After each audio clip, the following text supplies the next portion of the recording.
We are live with a completely unnecessary podcast for Wednesday, August 13th, the penultimate edition before the 1 year anniversary. Yay! Alongside Ian Ferguson with his huge ass beer, his IPA from Japan. It's from San Diego. I'm Pat Contry. You just said it was like Japanese. No, but it says Big Eye India Pale Ale. That's a type of beer. Oh, India. This is no bigger than the beer I usually drink during the podcast. Why did I think it was Sapporo for some reason? Because Sapporo is the same size bottle. I don't know. It says... I don't get it. Coming up on the show today, we have a Ridiculous. lot of topics to discuss. We sure do. Some good, some bad. Guardians of the Galaxy, we'll discuss that. We finally saw that, both of us. Silent Hills was announced. Night Trap Kickstarter woes. Mario Kart 8 Mercedes DLC coming. We'll talk about Ninja Turtles, the movie from the weekend, a little bit via Rotten Tomatoes. Rise of the Tomb Raider being exclusive to Xbox One. The Sierra label and King's Quest returning. The Women of Gaming calendar Kickstarter. We'll preview Wrestling, WWE SummerSlam. Your Q&A as well. So how's everything going in your life, Ian? Oh, things are just dandy, you know? You're 2 months out from the wedding. 2 months out from the wedding. Past weekend was my birthday. I drank a lot. But that's okay, because it was my birthday and I remember the whole evening. But one of my coworkers showed up. You met him, Clifford. Yes. And The Genesis collector, Cliff. Yes. And he did not have the best night. And I was... I wasn't going to mention him by name. Cliff, I'm just telling... He slept... this is just in fun. He ended up sleeping on the boss's bathroom floor until 4 in the morning. Yeah, so someone's tiki drink did not go down proper. Probably because he chased it with a whole ghost pepper. But yeah, no, everything's been fine and wedding plans are going swimmingly. And I'm just working 6 days a week for the next month and a half.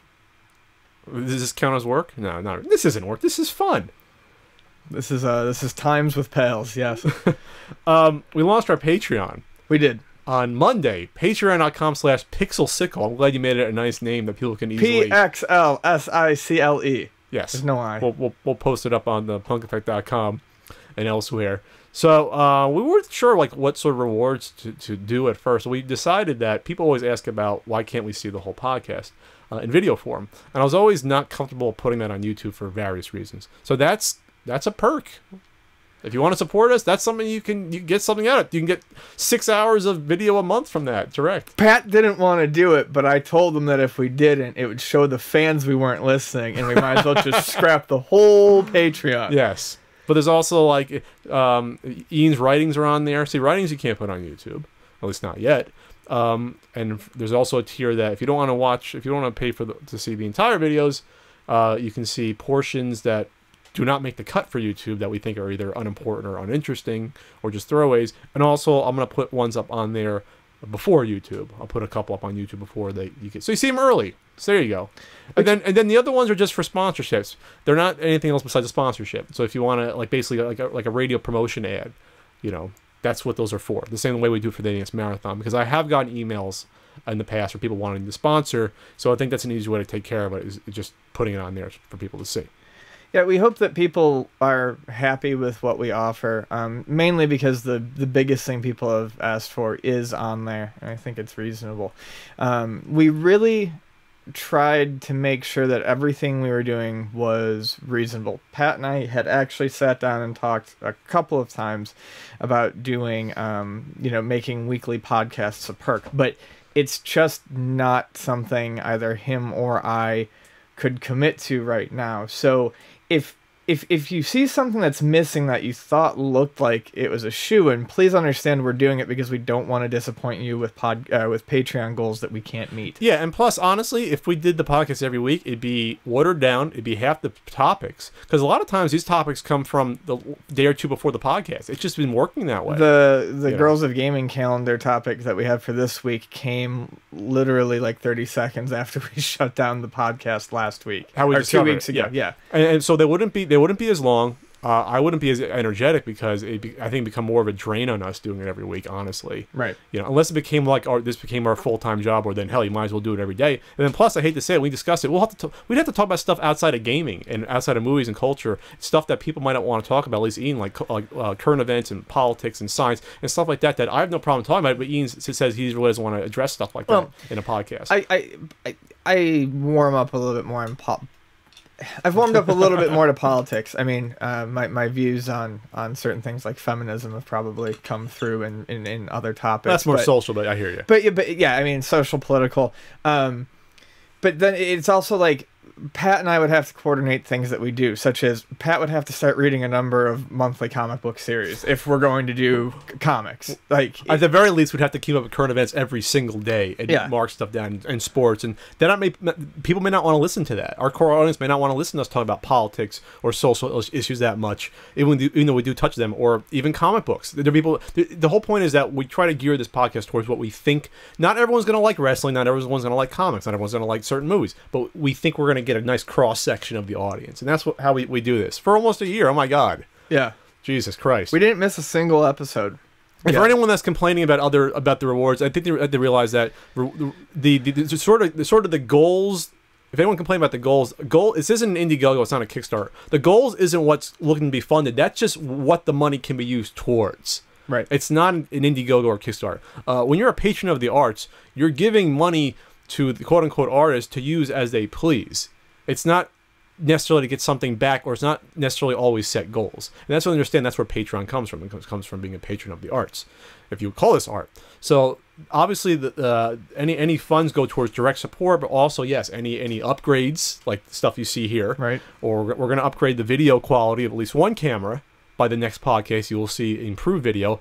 Pray to God it works inside Wirecast. But it's also for stuff like funding for trips, because there's a lot of stuff that I go to about 4 or 5 trips a year now. Ian can't afford to go to some of those. Yeah, I mean, my job's great, but I am a fucking general manager of a local video game store. I can't just buy a plane ticket on a whim. And even though $500 is the monthly goal for the travel expenses, it's like I said, like Pat said, it's not a goal. And a plane ticket, when you split 500 two ways, $250 does not buy you a plane ticket. That just shows you where the money can go towards. Right. We were trying to think of what to do besides Ian's happy handhelds, and that was one thing. Wow, travel expenses really, that's something that the money would actually go towards. Yes. And that's not saying all the money would go towards that, but that's saying that's at least a benchmark you can see, like, okay. And that's not to say Ian's going to go to conventions next year no matter what. I'll drag his ass out no matter what. There's nothing to do with it. But I'm just saying that's a practical use of where any funding could go. So anyway.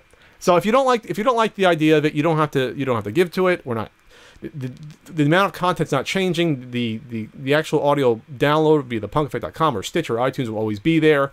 The videos will be uploaded to YouTube. We're not going to keep the good videos back. We're not going to keep back Ian's rants about Ninja Turtles or Michael Bay or Max or me talking about the state of retro game collecting. We're just going to have extra content available for people that want it. That's it. If you don't want to support it, you don't have to. If you're going to bitch at me about it, but I don't care what you have to say, quite frankly. I really don't. Right. I've been around the block enough on the internet. No, people are going to bitch about stuff no matter what. And that's it. I don't think you need to be around the block. I think you need to walk like 2 houses down to learn that. True. I do want to touch on Ian's happy handheld real quick. I think we discussed it. It's really not something I am necessarily against, but I do hope anyone who sees that and thinks it's an out-of-reach goal, they need to realize that if I were to do it, it's something that I would want to do on my own. I do not want to do it as a collaboration, and I don't have equipment. So while Pat would have to teach me, I mean, it's described in there. You would be funding my equipment purchases for that. But it's also the time. It's also the time. And it's a time sink. It's a time investment for a person who works 9 to 12-hour shifts 6 days a week sometimes. And I will do it if it reaches it, but I don't want anyone to think I'm trying to rip them off. It's because when you really sit down and look at the cost of starting from nothing and doing something like that, you really do need some money. To me, it's not just the goal is the amount of support, though. To me, that's a support level. Right. You can't sink the time in. I can't sink, whatever it is, dozens of hours to help you do something if only 40 people want to see it. Right. It's not worth it. I hate to say it, time is money. It is. So that's really what that money amount represents. Is that's how many people actually want to see that. Sure. To that. And hell, it might come to a point where we might get to half that goal and decide to do it. You know, who knows? Yeah. You know, but that's just a sort of market delineation that we know, okay, if we hit that, we know people want this to happen. Right. People really want to see this. And we have other stuff going on that maybe not, wouldn't allow us to do it. And I could always do a one-off that would make it, you know, once in a while that would be fun. But if it's to be something that is consistent, you know, there's a lot of costs and factors involved. One other bit of housekeeping before we move on. Our last podcast, we had a lot of complaints. We can't realize until we figure it out. There was an audio issue, like a lot of glitches, lots of like stuttering in the video and audio last time, which had happened once or twice before, but not to that extent where it was happening almost every minute. And we hope it's solved. And I think the culprit was basically my MacBook power adapter just went. It was fried. And so what happened was during the middle of the podcast, it turned off. Right. And then I tried to plug it in later. It actually sparkled in my living room on my nice rug. That was not good. So I was like, okay, this is done. So that's where some of this money goes towards. Again, equipment. Even though it's not a lot of money, that's some of the upkeep. And I like these little booms we have. I'm afraid to touch it, though. But don't touch yours. don't touch yours. All right, let's get on with the program, shall we? Program sounds a lot like pogrom, which is not something we want to discuss. Oh, by the way, Frank's on a vision quest to Northern California, the Redwoods right now. He's back tomorrow. He's without cell phone. I hope we got some red and gold mushrooms. I gave my camera, knowing Frank, he'll see a Bigfoot and not know how to use my camera. So that'll be fun. That's exactly what will happen. So, Guardians of the Galaxy. Let's start there. Let's start with an upbeat topic. Yeah. Because we saw it like right after the last podcast. It was came out a couple days later. It was 2 weeks ago almost. So I enjoyed the hell out of it. I did a video review of it. I think this is like easily a top 10 comic movie of all time. It might crack the top 5 on my personal list. But I was floored by the direction. The acting was good all the way around. The story was pretty good. It could have been fleshed out more. You probably have something more to say about it than me because I already spoke about it for like 30 minutes. And it impressed the hell out of me. Yeah, I mean, so it was Vani and I and 2 of our friends who went to go see it. And the general consensus leaving was that it was fantastic. In terms of just action and pacing and a space opera type story about a ragtag group. I'm sorry, I'm going to compare it to something like Star Wars. Yeah, you can. It's everything. It didn't really have a lot of space battle, you know, like there was 2 or 3 scenes. It's smaller, but it's everything that Star Wars wishes it could have been in the modern era. Yes, which it might go back to with the J.J. Abrams. I'm not even whatever, but it was charming. It was funny. It was cute. It was action-packed. It had great direction by James Gunn. Good writing. Michael Rooker was fantastic. Anytime I see Michael Rooker, I love seeing Michael Rooker. The writing was great, and there was excellent subplots worked in. And I'm being relatively spoiler-free here because I know people don't like it when we use the spoilers. We can spoil at this point. It's been out for 2 weeks, the movie. Can't 2 weeks. And 2 weeks. Yes, and if you want, if you can, that was a Total Recall reference that you totally missed. I haven't seen Total Recall since I was like 9 or 10, probably. Anything to declare? 2 weeks. So anyway, if you're listening to spoilers, fast forward 5 minutes. You know, I mean, what do you want to do? Well, anyways, I don't have a lot to say that's spoiler heavy because the story was fantastic, but what I loved was just things like how the soundtrack was intertwined and how even the lyrics of the songs made, not only the tempo and the beat of the songs, but the lyrics made sense with what was going on. As a huge music fan and as someone who DJ'd, it was really cool to see because it's kind of like this melding of scene with song that really overlaid, almost like a mix, like a DJ mix. But it was fantastic to see these things happen. You can tell that it was the director James Gunn. That's what he like when he was writing the scenes. Those were the songs he probably chose out front. And Marvel said, "Here's the money to go get those songs." This isn't like Sony and their Spider-Man movies, where every freaking Spider-Man movie that comes out, you can tell they're pushing the songs on the Sony label. That's happened with all the Sam Raimi movies, where you hear shitty songs you never hear again and don't fit at all. And here it was just like, here's songs from the 70s and 80s, some that people haven't heard in forever. Right. Cherry Bomb by the Runaways. I love that song. I love Cherry Bomb too. That was my favorite song on the soundtrack. It's awesome. Yeah. Early Jackson 5 songs. I mean, come on. Yep. Now, obviously, that was a soundtrack that Vonnie and I both loved, and it is getting the thing that upsets me, not to get too sidetracked, is if you go buy that soundtrack on CD or whatever, it has a picture of the mixtape on it. Yes, they're doing a vinyl release of the soundtrack, and James Gunn has talked about doing a very limited cassette release. Why did they do the cassette? Yeah. They are going to do a very limited cassette release. That's what James Gunn is saying he's trying for. I'm going to guess it's going to be a cassette store day exclusive. But what I don't like is that the vinyl version doesn't use the same packaging. It just looks all gaudy and silly. And I'm like, oh, come the fuck on. You want a big audio cassette on the yeah, vinyl? I do, but I will probably buy it anyways. Anyway, so I loved the story about the kind of the underlying story about Star-Lord and his surrogate dad. Which was a theme running throughout the movie about family. Yeah, family.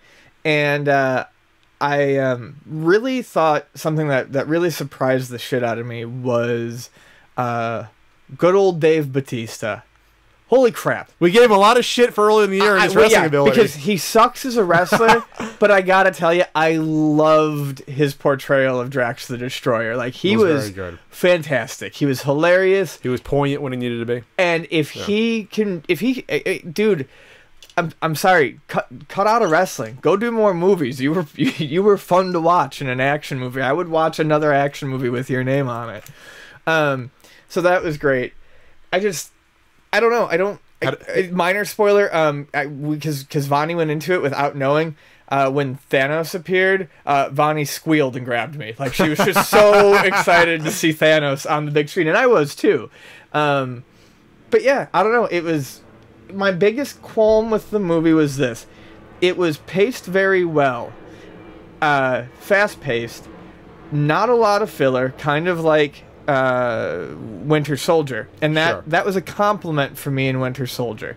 I really wish they had slowed things down just a little bit in Guardians of the Galaxy, because I felt like Gamora and Star-Lord needed a little bit more character development between each other. And I think that could be, Groot and Rocket Raccoon come in with the backstory already.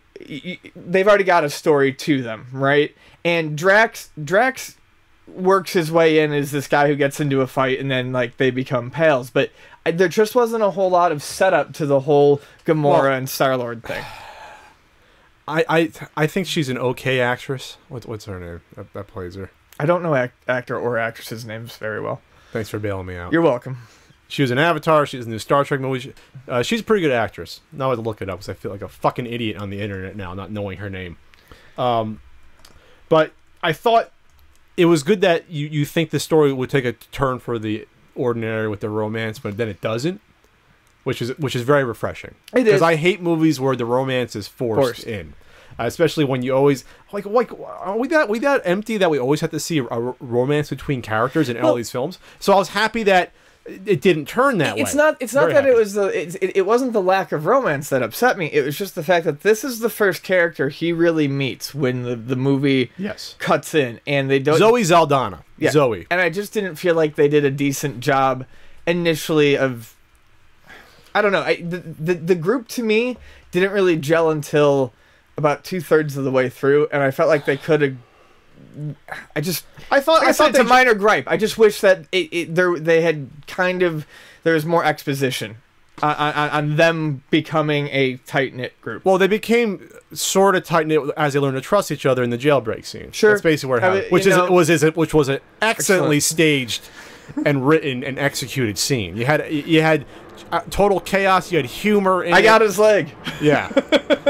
You had all these characters running around. Basically, it got you a chance to get to know the character's strengths at that time, doing all different tasks to perform during the jailbreak scene, which is just incredibly good writing. Yeah. To do that, where you show Rocket's good at doing the little doing the machinations of coming up with all these little gizmos, and you have Gamora trying to stay alive and kick ass, and Drax, and then you have Groot just being a brute basically, and you have Star-Lord trying to talk his way out of stuff and get the leg and everything else, which they didn't focus on, and then they all come together. Yeah, I didn't mind that, but yeah, I would have enjoyed a little more backstory, and I said that in my full review about that. But I do also like the fact that there was twists and turns, and you think Michael Rooker's character is just going to be a certain way, and then he shows other sides, and there's a lot of good stuff going on here. I think Michael Rooker's character, at least as far as secondary characters go, is probably the best written, because they really, I am rarely surprised in movies, but they really keep you on your toes as to what sort of person he is. Yes. And his weapon is fantastic. Vonnie loved their interpretation of his weapon, because in the comics he actually uses a bow, and he can whistle to change the direction of it, but the whole just having the in a holster arrow in a holster thing and whistling it out and making it zoom around was great. I thought that was funny. The liabilities that you think would have been liabilities, Rocket and Groot, are actually strengths. Oh, absolutely. They were fantastic. Bradley Cooper. They were not Jar Jars or anything like that. They were. Even Groot was a fleshed out character, even though he has like 3 or 4 words he says. Vin Diesel got a lot of emotion out of those 4 words. And he also did the motion capture too. Yeah. Or I guess as much as you can to be a treat. Right. But that was great. Bradley Cooper was great as Rocket. I mean, yeah, this was a movie that when they first announced this like 3 years ago that this was going to happen, you're like, really? They're going to do this? Is Bradley Cooper the guy from all those Hangover movies? I'm trying to put the sexiest man alive of like a couple years ago. Okay, I'm trying to put a face with the name. Who's a good actor in his own right. Not the best, but he's all right. You know, I've seen like 1 or 2 movies with him in him, but yeah, he's okay. Yeah, he's fine. He was on Nip Tuck he played an actor playing a surgeon. A plastic surgeon, which was funny because he played a Sleazoid, and he was fine. But yeah, everything came off well, even the smaller roles. If anything, I thought the villain was a weak spot. I didn't really talk about that in my review. Kind of a little bit too generic for my liking. The villain, kind of like, I just want to destroy him. I'm not saying he had to be more interesting than that, but you'd like a more interesting villain. You always want a villain that you at least sympathize with a little bit, and this guy, you didn't sympathize with him at all. About what he wanted to do or why. It was just he wanted to kill. Yeah, but I think that's okay for this movie. For a first movie. For a first movie, it's fine, because you need someone like that for a group to destroy to establish. I mean, like, you'll notice they started using the term Guardians of the Galaxy towards the end of the movie. You need someone like that causes people to band around this group, give them a name, and earn them respect, so that in future movies they're all automatically seen as a unit no matter where they go. Sure, and then you have less exposition in the second movie, then maybe the villain can come in and be more interesting. Right. Which will come in few years. In 2017 they're going to announce a sequel. I hate it when they announce movies and it's like in 2017. I instantaneously do the age calculation in my head. I'm like, I'm gonna be fucking old. I'll be 74 when this movie comes out. That's old fantastic. already. Whatever happened every 2 years, but then you got to fast track it, and that's tough to get the script, because it all comes down to the script. Yeah. They rush a script out, and these guys are working up on those movies up until a couple months before still. So the last thing they want to do is probably start writing again for the next one. Yeah. And then otherwise, well, it does work sometimes. Spider-Man 2 was really good, and that was only 2 years in a month or so out of the first Spider-Man, but sometimes it can go disastrously wrong, like Iron Man 2, which was one of the worst scripts for probably could be the worst Marvel Studios film. I heard it was easily the worst Marvel Studios. It was the script. I mean, what would even come close? There's nothing that's close. I know there's a lot of people who are love or hate on Iron Man 3, but I think we're both love on Iron Man. Iron Man 3. If you can hate the script, at least it's well written. You may not like what. At least it's interesting. At least you may not like what it does with certain characters, but at least it's well written. Iron Man 2 is written like crap. Right. There's subplots that they ignore, never come together, or do nothing with. That to me is a bad script. Sure. But anyway, whatever. So good on Marvel Studios. We'll see you in a few years. We'll see you next year for Avengers 2 already. I'm actually not super psyched about that one. Well, because the first Avengers wasn't nearly as interesting as this movie or Captain America Winter Soldier. Here's the deal. After Avengers, I was like, that was a good comic book movie. I was like, it's actually a great comic book movie. but I never went back and watched it It's again. not a great- and it's not a great right, comic and then book. after seeing Winter Soldier, after seeing Iron Man 3, after seeing stuff like Guardians of the Galaxy, they really have to step their game up. The fact that it's an Ultron movie does have me. That's the one part that excites me. I like Ultron. Well, they don't have to waste their time getting the characters together. That was basically the first 45 minutes of Avengers. Sure. Was them coming together, and it was very interesting. You knew they're going to have the little brawls with each other, and then the action was even well staged for a lot of it. Yeah, like Cap didn't do a whole lot. No. I mean, it was a Captain got shortchanged. in Yeah. that. So that's it.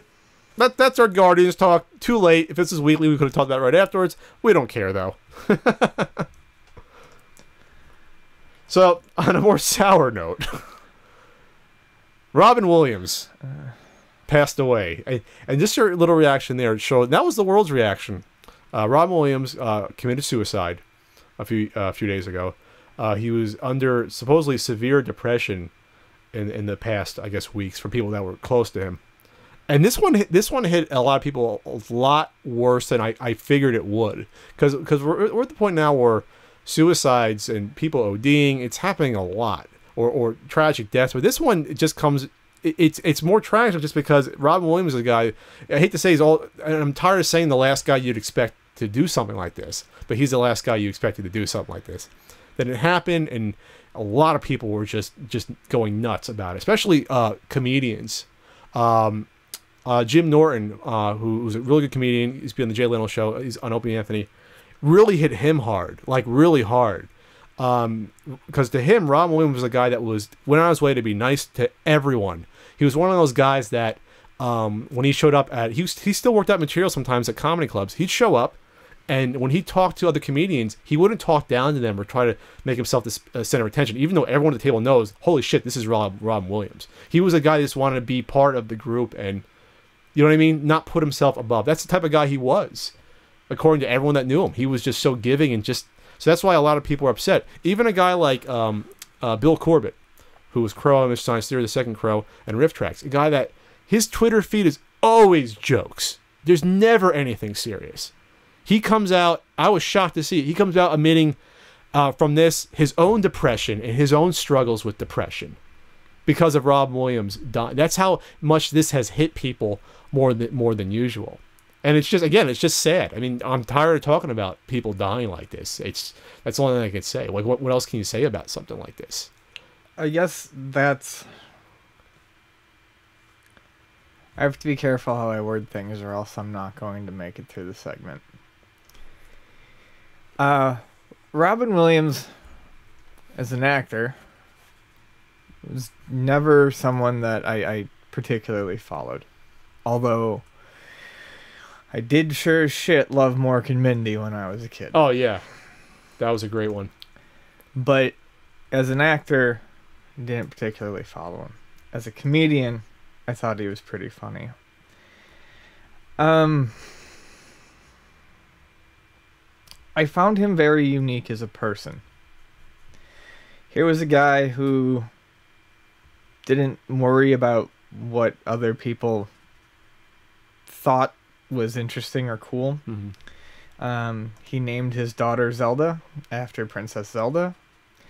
If you watch 1 Hour Photo, there are a number of Evangelion figurines in it, which is an important sort of story to me. And those are his figurines. He was a massive fan of that anime. I just can't...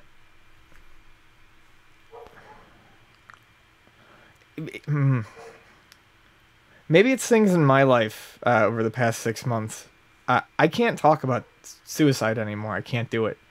I just want to say that there is still this prevailing theme that anyone who kills themselves is being selfish or taking the selfish way out. And they're not. If that is your response to someone killing themselves, then you have never known depression.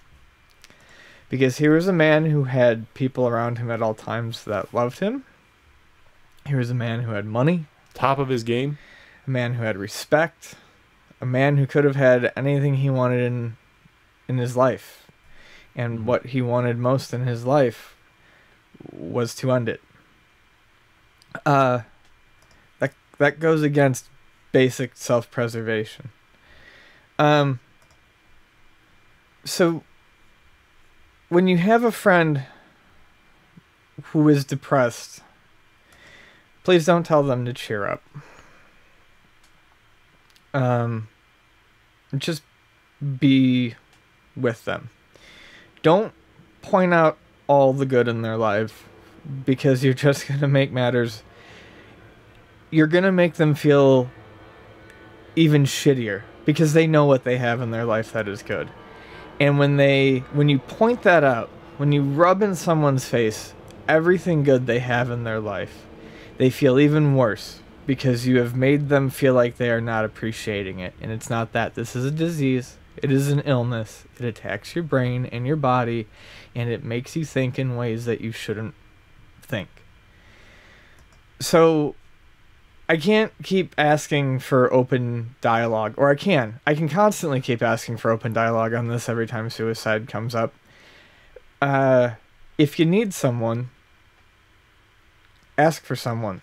Call a suicide helpline, but don't think that you can fix someone's depression with simple words. You have to understand that on their side, what you might be saying to cheer a person up could potentially be making the problem worse. I think that's all I got to say. I understand where you're coming from, but I think that's people's, obviously, that your natural reaction, because how else do you make someone feel better? But yeah, what it comes down to, though, what people understand is, yeah, it's if it's chemicals misfiring in your head, chemical imbalances, words aren't going to change that. Words aren't going to change.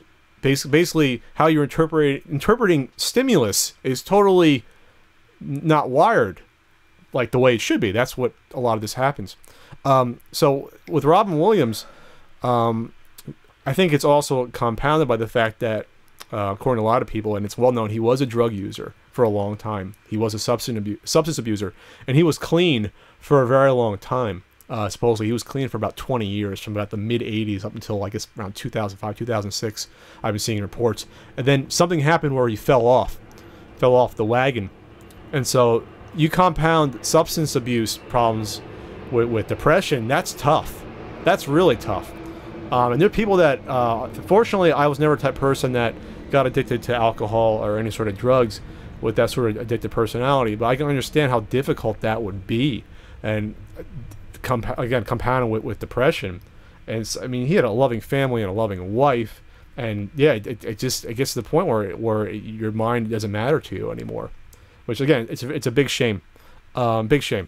In terms of his actual comedy versus acting, I was personally never a huge fan of his comedy, outside of stuff from like Aladdin, where he was, brilliant as the voice of the genie. It was actually his acting that sort of drew me into him. And good comedians can be good actors. We always spoke about how comedy is the most difficult form of acting. It really is. But going back to stuff from the 80s and 90s, and I really it's really a shame, and Frank's going to get on me because Frank hasn't found out about this yet. Frank loves Dead Poets Society. And it's a movie that I've only seen bits and pieces of, and it's an absolute shame that I've never actually seen it, and now I have to see his performance. A movie like Good Morning Vietnam, which I grew up on, and such a brilliant performance, not just because he gets in and probably mostly improvs all his great radio lines. It's the dramatic part of that movie which was so good, because here's a guy that's trying to get along in Vietnam, and he befriends a kid, a teenager, who ends up being part of the Viet Cong, and having to deal with that, and also getting along with his sister, and that's a lot more complicated than what it would seem. And the way he just portrays the whole situation, you think Good Morning Vietnam is a comedy. It's not. It's a drama. It's a serious one. Movies like World According to Garp. These are movies that you hear about all the time, that these are great movies. And then Awakenings. Cadillac Man, a movie, again, that I used to watch as a kid, where he plays a sleazy sort of just used car salesman, but the undertone to that is that his personal life is absolutely falling apart underneath that. So these are roles that The Fisher King, I mean, these are roles that you think of him as, oh, he's a comedian. These are great acting roles. These are roles that you put these roles with any other actor, you would say this is a great actor.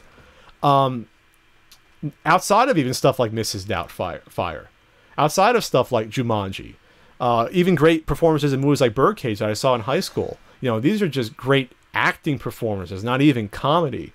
He was even great in an episode of Law & Order SVU that I saw, I think it was from a couple years ago, where he just played this sort of maniac guy seeking revenge, and he was like a bomb maker. He was like he was playing like the Joker, but it was just a great performance on TV. And I guess what I'm trying to get at is, and we talked about this before, is that unfortunately this comes with a lot of stuff with artists and actors, comedians. A lot of this comes from pain. A lot of the ability to emote, to get in touch with human nature, unfortunately, and I guess it's a blessing and a curse, it comes from human pain. That's the best way you can put it, because a lot of the great comedians, great actors, there's a lot of messed up stuff going on inside of them, and it's unfortunate. And so that's why when Jim Norton was commenting on this, he was obviously very upset. But he's almost like, am I even? He said to himself, it's not like I could even be surprised after finding out about that he was in so much pain. It's like I can't be surprised anymore. When you know he's personally known 8 comedians that have killed themselves in his life. You know, Ray Combs was on Family Feud, was comedian killed themselves. Freddie Prinze in the 70s was a big comedian in the 70s, killed himself. It's just unfortunate. It really is. Yeah, so the best thing I can do, Penn Jillette from Penn and Teller said it best. The best way to remember Robin Williams is remember just how funny he was. And that's the one thing I do. I remember how funny he was and how great an actor he was. And that's all I can say. Go out and watch some of his performances, especially the ones in the movies I talked about that aren't more of his well-known stuff. Yeah, go watch Aladdin. Go watch Mrs. Doubtfire, but go back and watch Catalog Man. Go back and watch Good Morning Vietnam. Go back and watch The World According to Garp. And see some of the soul inside the man and what allowed his performances to come out, I guess. That's it.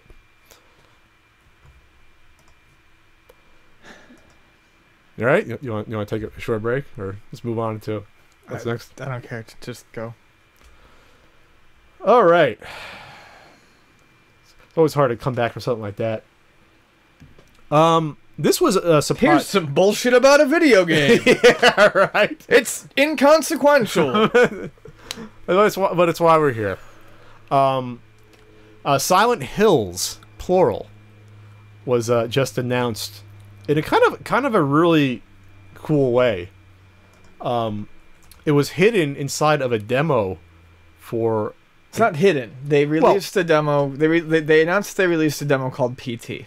Yes. And it was free to download. And you played it, and at the end of beating it, you realize it's Silent Hills. That's not hidden? I mean, well, you don't know you're playing a Silent Hills demo. Yeah, okay, then I just misheard your wording. Yeah, I know. We're on the same page then. Yeah, you don't know you're playing you technically didn't know you were playing a Silent Hill demo. What's interesting about it is the people who are behind it. Obviously, Team Silent disbanded years ago, and it's just been done by third-party companies since, and they haven't done a particularly great job with it. What this has behind it, love him or hate the man, it's got Hideo Kojima, and it's got Guillermo del Toro, who I love, especially just for Pan's Labyrinth alone. That's a great movie. I will always love that man for that movie. And he's just done what? He's just done not Pacific Rim. Pacific Rim. He did Pacific Rim. He also wrote, along with Chuck Hogan, the entire Strain series, which is now a TV show on FX.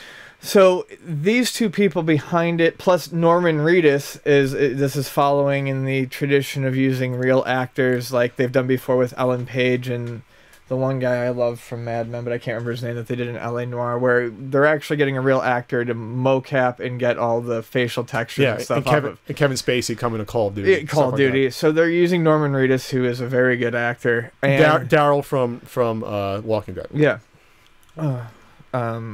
More importantly would be, what movie? Usual Suspects. That's what I always remember. Oh, that's right. I always remember him from Usual Suspects. Maybe I can watch that. But, so what's interesting about this game is, and from what I've heard so far, is true.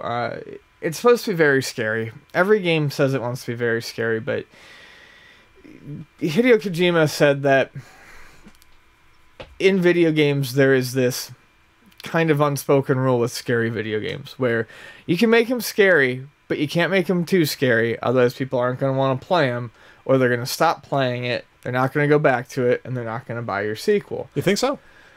I don't necessarily... I don't subscribe to that. I also have never played other than maybe Condemned Criminal Origins, I've played very few games that have actually truly scared me, so I think there is something to that. Doom scared you?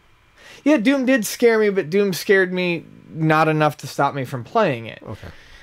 So what he's saying is you know, they've held back on scares to a degree. I mean, enough to give you nightmares, that sort of thing. So what they're aiming for with this game is to not purposely stop you from playing it, but they're not really worried about whether you finish it or you're too scared. He has said that they want to make this game as scary as possible, even at the expense of you not finishing it or basically it not being commercially viable for another sequel with that team. And that to me is interesting because I love horror video games. I don't like slasher movies necessarily, but I do like horror movies, and my favorite genre, one of my favorite genres of games is horror games, and there's just not a lot out there.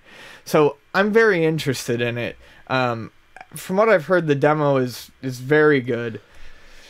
And I don't know. I mean, it's not on a system that I can play it on, so it's going to have to wait for me. Are we getting to a point now? Is it a little... It's expected that we'd make the jump because a lot of games are presented as movies now. Are we getting to dangerous territory, though, that now games are sort of now banking on big stars to star in their games? I'm not entirely comfortable with this, if this becomes a trend. I'm not comfortable with it because they try that with movies, and a lot of times those movies aren't good. They get a big name attached to it, and it's terrible. So I'm not a fan of it if that's what they're banking on going forward as a... I guess that's an extra marketing chip to get that extra 10%, 15, 20% to get the game. Yeah. I think it can come off as cheap, and I think it'll get played out after a year or two, because this has only really started to happen now. Well, yeah, I mean, I have my fears. I mean, let's take in a bad instance, okay? Lollipop Chainsaw by Suda51. Suda51 was supposed to be the big name developer behind it. Him and Grasshopper Studios, and James Gunn actually was writing and kind of basically directing the game. And I mean, I didn't want to because it was kind of embarrassing, but I was like, this was the last game of his I played 5 minutes of it, and the gameplay was just embarrassingly awful. I didn't get far enough to see how embarrassingly awful the story is. You were just done. But if you're playing a game with a busty cheerleader with a chainsaw, I mean, that can only go one of two ways, and it's going to take a real wordsmith to make that go well. So, I mean, I stopped playing, so there's an example of it being bad. But you look at this, and like I said, personality-wise, some people may not like Kojima, but he does have interesting visions for games as a game developer, designer, producer, okay? And Guillermo del Toro is fantastic at crafting a horror world. Mm-hmm. And Norman Reedus, really all he has to do is show up and do mocap and say some lines. So I don't think this is quite as big of a gamble. But yes, I do not want to see these movie-style splashes every time a game is announced. I'm not saying a gamble. I'm saying, is this what is going to be selling games in the future to mask the fact that the gameplay or game is actually shit? That's what I'm afraid of. Because they do that with movies all the time. They put a huge budget around a movie with someone like Will Smith, like Wild Wild West, and it's an absolute atrocity. I think what's going to sell people on this, honestly, I mean, the names aren't going to hurt, but I think it's just the fact that Konami is showing that they're giving a shit about Silent Hill again after years of not giving two fucks about it. And I think that's what's got people excited more than the names is... Yes, we have big names, but it's more that they are really trying to make something playable here. Okay, so we'll see what happens. Yeah. Is this like Aliens? Is there multiple Silent Hill towns that are attacking? Silent Hills? That's kind of Hills, yeah. Who knows? Isn't it just the name of a town? All right, so speaking of games getting another shot... I don't know if anyone here has read about the Night Trap Kickstarter that I believe was... I don't even know when it was launched, but it was blown up yesterday by Frank Cifaldi, who is kind of a all-purpose game lead, gaming historian, gaming journalist. He's a video game everyman. And what he was doing was pointing out the problems with this game. So Night Trap is asking for $330,000. Let's go back for those people that may not know what Night Trap is real quick. Go for it. And there will be Night Trap was at the heart of the sort of video games and violence controversy in the mid '90s, where they actually used it as an example in front of Congress to get, if not banning video games, to help get the ERSB, get the rating system going. So Night Trap is actually pretty innocuous if you actually play the game. So what you have are, it's basically running videos at the same time. You can switch between rooms to see what's going on.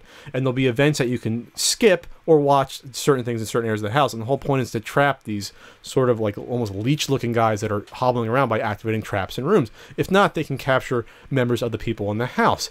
And one of the reasons why this game has notoriety is for a single scene. There's no nudity involved.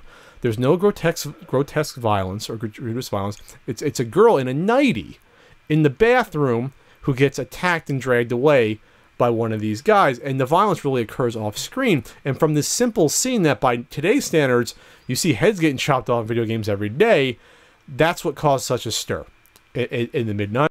So I guess they want to remake it. I think this is a group of older mostly I think it's mostly gentlemen, older people. Yes, they're the 50s and 60s, I guess, older game designers. Yeah, and they want to, I think they smell cash on this ironic, we just discussed this word last week, but there's this irony thing about these FMV games that people like, they want to play them, and I think they're trying to capture that market, people who want to play a game that's so bad it might be good. The problem is they're talking out their fucking ass. They initially promised it on like Xbox and PS3 and PS3 and 360. Then they stated that those exact same games would be playable on the PS4 and Xbox One, which had people wondering if maybe the games were going to just be DVDs. That, you know, like a playable DVD. They have made some of those games, like a Dragon's Lair. They did that with a Dragon's Lair once. So they inquired, and they're like, no, it's just going to be playable. That's not possible. They're also saying that they're shipping the game out in paper sleeves. According to standards by Microsoft and Sony, you can't package a game that way. So they did no research into anything before they did this. They don't even have the rights to it yet. They didn't even say that. They've added these things in the days. They just keep stumbling over their own 2 feet and changing and fixing things as it happens. As of right now, it's not looking like they're going to fund their goal. Let's look at they want $330,000, which to some people is too much, to some people it's not enough. This is what's weird about it, though. They claim that the rights, I guess, to the Night Trap concept or name, I guess the trademark, cost them $250,000 to get. That seems like an astronomical amount to a game no one gives a shit about that's 20 years old. Right, and I think it's kind of BS. I mean, there's a very terse answer if you read, I think it's a Kotaku interview, where the guy's like, 330 doesn't seem like enough to completely do what you're offering, especially if you have to pay that much. And the guy's like, well, we would be asking for a different number then if that was the case. Yeah, $330,000 to make this game would almost seem reasonable without that $250,000 just from that. Right. That's going to be from that. So once you factor that into this, you're telling me $80,000 to do a film production, real film with real actors. Yeah. That won't be easy. Get editors for that, lighters for that, all the rights to do that, and program the game, and produce the disc, and get the licensing, I guess, fees from Sony and Microsoft to actually get permission to put it on the system. That's going to cost you less than $100,000. Really? That seems just highly implausible. I want to say it's a scam. I almost hesitate to, just because of the age of these guys and how long it's probably been since they've done something. But, I mean, this to me looks like a take the money and run sort of proposition, because I just don't see it happening. I just don't see that being possible. Well, what gives me pause is that I'm trying to look to see what these guys have done in the past 20 years. Right. these aren't guys that are currently making a bunch of games. That's what I'm saying. Yeah. So that gives me pause because if it's not malicious, it's sort of a naivety of maybe not knowing what's going on in the game business. Right. So. Well, I mean, I think that's a lot of it is naivety, like promising things like we're gonna ship you out this Xbox 360 game that's gonna work on your Xbox One in a paper sleeve. Not possible from a technical standpoint. Not possible by a standards and practices standpoint. Like you can't do that. Sure. This almost reminds me of that. Remember that ColecoVision Kickstarter from like the fall? Sure, we talked about where that. It was a lot of money. It was sort of nebulous where the money was going towards. None of the good games were on there. It was It just seemed like a ton of money to license games that no one cared about, which basically amounted to like an emulator. It was basically gonna be like an emulator, right, on your freaking phone. It was an app. Without the proper keypad. It's just an idea that someone had and saw Kickstarter and said, "F it, let's do it." And I wish people would just stop and think for 2 seconds before they fucking acted on something. And then one of the funny things was they're asking why wouldn't this be on the Wii U, and his response was, well, in '94 Howard Lincoln, the president of Nintendo at America at the time, said this was he went before Congress, said this was a bad example of a game and will never be on Nintendo, so we still have a grudge 20 years later. And it's like, that's okay, it's not going to be on any console, so don't worry about it. But that just showed how ridiculous the mentality was, because what does a guy who hasn't been with Nintendo for forever have anything to do with Nintendo now? Right. It just doesn't make any sense. Yeah, it's not the same people, it's not the same company. And that's the person running this project. Jesus Christ, I've been swearing a lot this episode. Apologies. Well, So started with... So, I mean, I'm not even sure. Night Trap's sort of a weird one, too, just because it's such a cult game that I don't see it ever getting to the point where people would even care about it to play even an update. You know what I mean? It's not like an update of a game that people want to see, like Mega Man. Well, the thing is like, I like games like Dragon's Lair, which is essentially an FMV game. But Dragon's Lair is a famous game. No, I know. But Night Trap, have you ever played it? It's actually kind of interesting. It's actually kind of neat how Night Trap works. Maybe in the future. Well, I mean, it's kind of. It's not a good game, but it is interesting how it works. The various locales are security cameras, and you switch between them, and yes. it is kind of fun. So it could be amusing, just not. They just don't know what the fuck they're doing. Whatever. Yeah. So I don't know. They're not going to get it funded, and they'll probably all sit around and wonder why. But I mean, I just want to take a look at some of this stuff here. Well, you want to look at some of the perks real quick? So, Night Trap contains almost 2 hours of footage, and being able to switch seamlessly among several tracks of streaming video is not a trivial task. Access to sufficient amounts of dynamic memory, plenty of processing power, and for online versions, bandwidth limitations are just some of the challenges. And then someone... Which is ridiculous. Yeah, I'm telling you as a developer... This statement from the Night Trap Kickstarter is 100% bullshit. Because I can go on my video editor and have 6 streams of video, and cut between one and another at will on my little laptop. Right, I can it's do like they're still thinking in the 90s. In the mind frame of the 90s. This is also why I like Twitter and modern social media. When people say things like this, and this is not the first time this has been called out, because it happened when Assassin's Creed was like, no, making a female model is just going to be too hard. Yeah.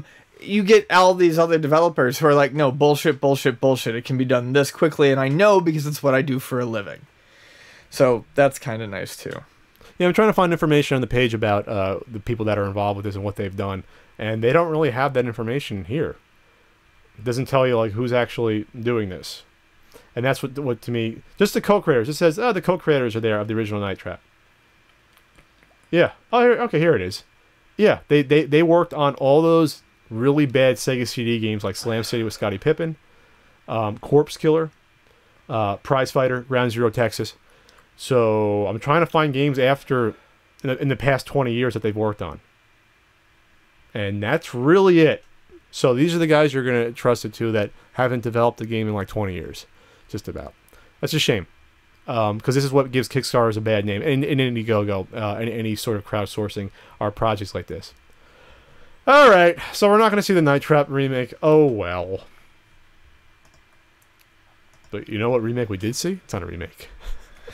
I finally got a Wii U and hooked it up and played Mario Kart 8. What a fun game. It is. I hear you're an aficionado of the game, I hear. I am amazing at Mario Kart 8. In all sadness, I haven't, other than to download some content with a gift card I got for my birthday, I have not played my Wii U recently because I just haven't had the freaking time with wedding stuff. But Mario Kart 8, I told you when I got it, it was the real gosh darn deal. Mm-hmm. And I think you've seen that. Like, it's good. It's probably it really is better than any version since 64. Really? I like the one on the DS a lot. I played that a lot on the DS. I did too. Like I've always said, and we really don't need to spend this much time on it, Mario Kart 8 again. But the DS one just bothered me with its online play. Oh, okay. But I mean, the actual game experience was fine. Sure, it was fine. For some reason, I never liked the Game Boy Advance one before I played it. It just didn't seem right to me in my mind. And the same with, I never liked the double dash bullshit gimmick from GameCube. Get away from just one person is enough in my Mario Kart. So it's a fun game. The soundtrack's amazing. How there's like events that happen during the race that changes the sound on the fly. And I was talking about with this before, which is you, by the way. I was talking with you about this, was that I can't remember a game where there were like on the fly filters that automatically hit the soundtrack as it was going and it went back. So that are based on events. So for example, when you're like underwater in that, and you come out of the water and the music changes to the bright music, or when the lightning hits you, and then all of a sudden it goes to like really scribbly sort of sound on the fly and back again. It's not loading up a different audio track. It's changing the current audio track at that moment. Dynamic, I'm sure it's been done before, but off the top of my head, I can't think of it. But yes, this is different than dynamic audio. It's a lot of different layers, filters, and effects that can be affected based on what you're doing. So it's a fun game. I've sort of zeroed it on using the Yoshi motorcycle because it looks cute and it's fun. And it handles pretty well. But they're announcing a DLC coming out on August 27th. I'm not sure if that's the Nintendo of America date, but that's at least, I think, in Japan and in Europe. Amongst other things, which we'll get into, they're announcing 3 Mercedes-Benz cars that you'll be able to use. My question is, does this bother you at all that in a Nintendo game, there will be a company sort of sponsoring it and having its own cars in it? I mean, yeah, sure, it does, but on the other hand, they're not charging for it. You know, I mean, you're free to use it if you want. You don't have to. Yeah, the advertisement's annoying, but the advertisement only works as far as the people using the actual cars. Yeah, I thought I'd have a problem with this. I really don't. Because it's not like, here's the thing.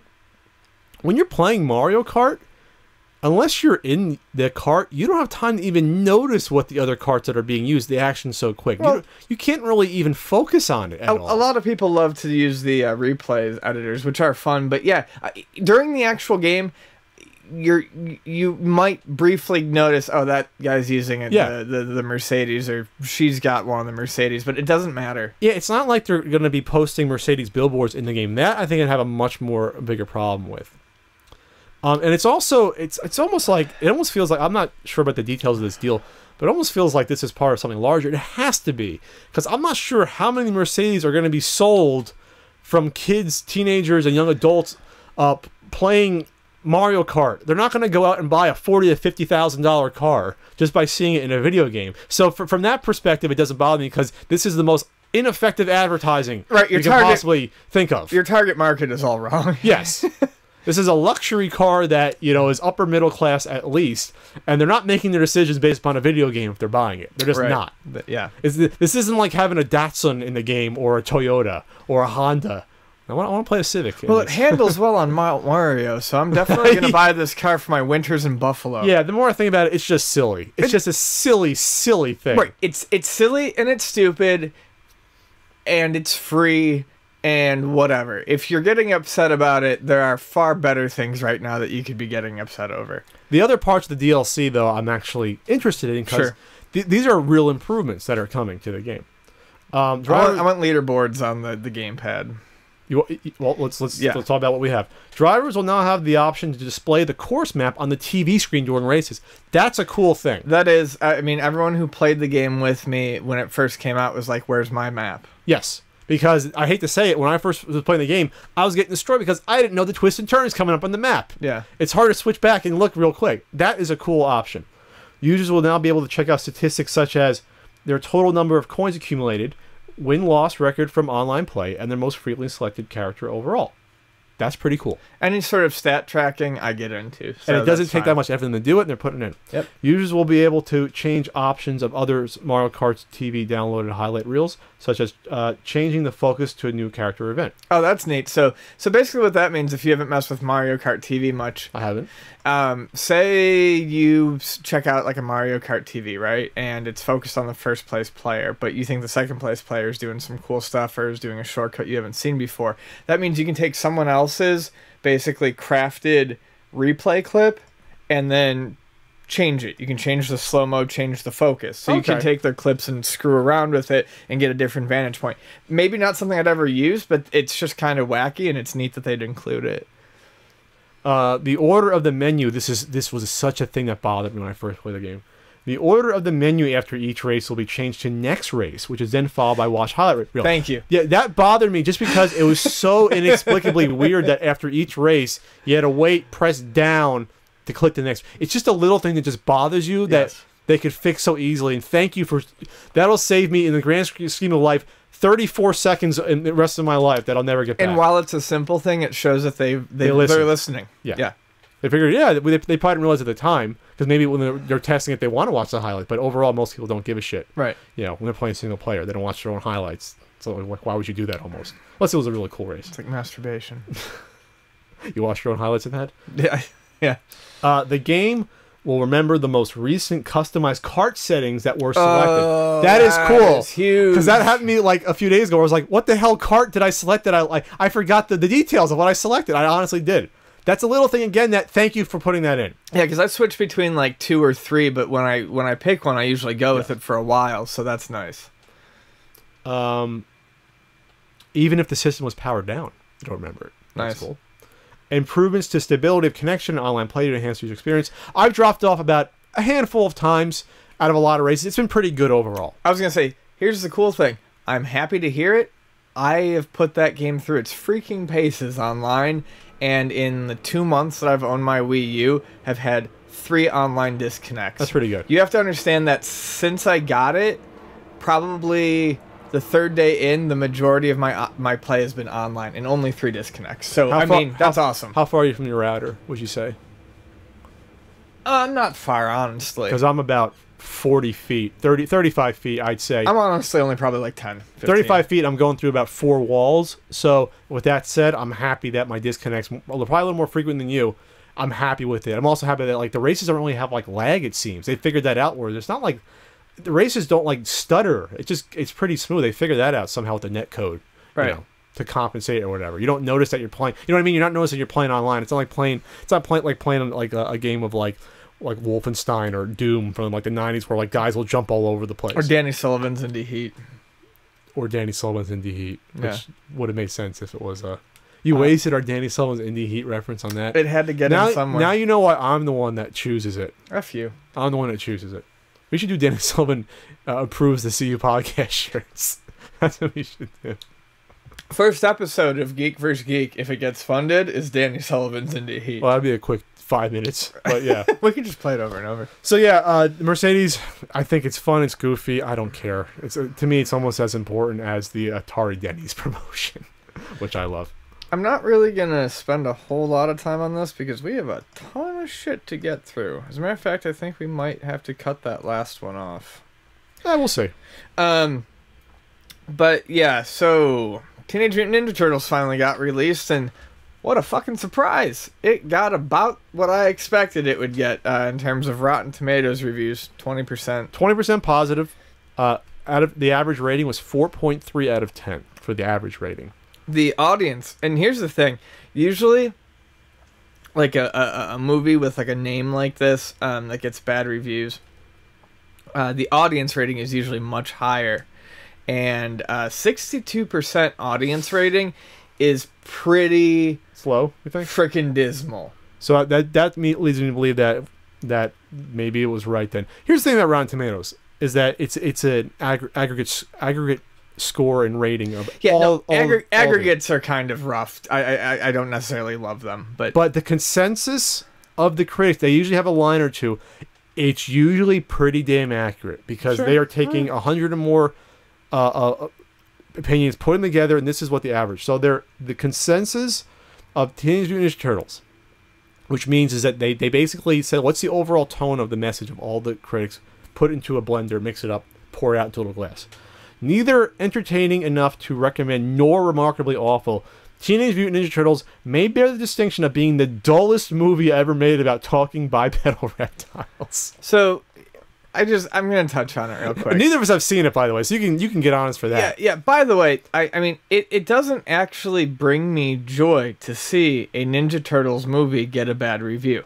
I am a huge Ninja Turtles fan. As a matter of fact, my fiance got me a graded Ninja Turtles book for my birthday. I mean, I'm a big fan. I'm not number 3. 4. 4? 4 with the cover that they then used for the Nintendo game. And I mean, I adore him to death. I love the Mirage run of comics. The early cartoon is fun. I liked some of the later cartoons. So I wish this had been good. But we all saw the signs, okay? We all saw the signs that this wasn't going to be a good movie. Sure. And I'm going to shut the window while you talk. I am... The response I keep getting from people online who want to talk to me is, well, it wasn't as bad as I thought it was. That's not a recommendation. Right. And I'm going to call someone out here, but only because he's on your website, and I'm sure he will know I mean this in good fun. But Foxhounder got a whole, said something like, wasn't as bad as I was thought, but Ian will probably still hate it.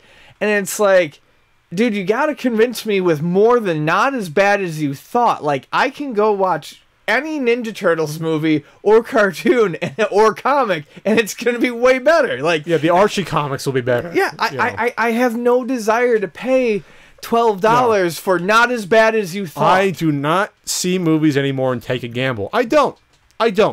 It's not just the money that they cost $13 for a movie. It's my time is valuable. Well, yeah, I don't want to be miserable after a two-hour experience plus trailers, 2 hours and a half. I do not want to walk out miserable and have it ruin the rest of my day. I just don't. With Vonnie, I have sort of rediscovered the joy of going to the movies, and I actually love movies. I really appreciate that with her, because she seems to like going, and we've just been having fun going. But yeah, I am not that type of moviegoer who's going to be like, well, it's got a 20%, but I like the name on it, so I'm going to give it a go. And honestly, yes, I'm going to be superficial here. One of my major problems is that the Turtles look like fucking dog shit. It looks like Michael Bay took a crap and ran out into the boardroom and was like, guys, I need you to come check this out. Yo, that almost looks like Donatello. Just imagine it with a purple headband. We can make all 4 of them look like this. It's going to be great. And, I mean, no, it's not...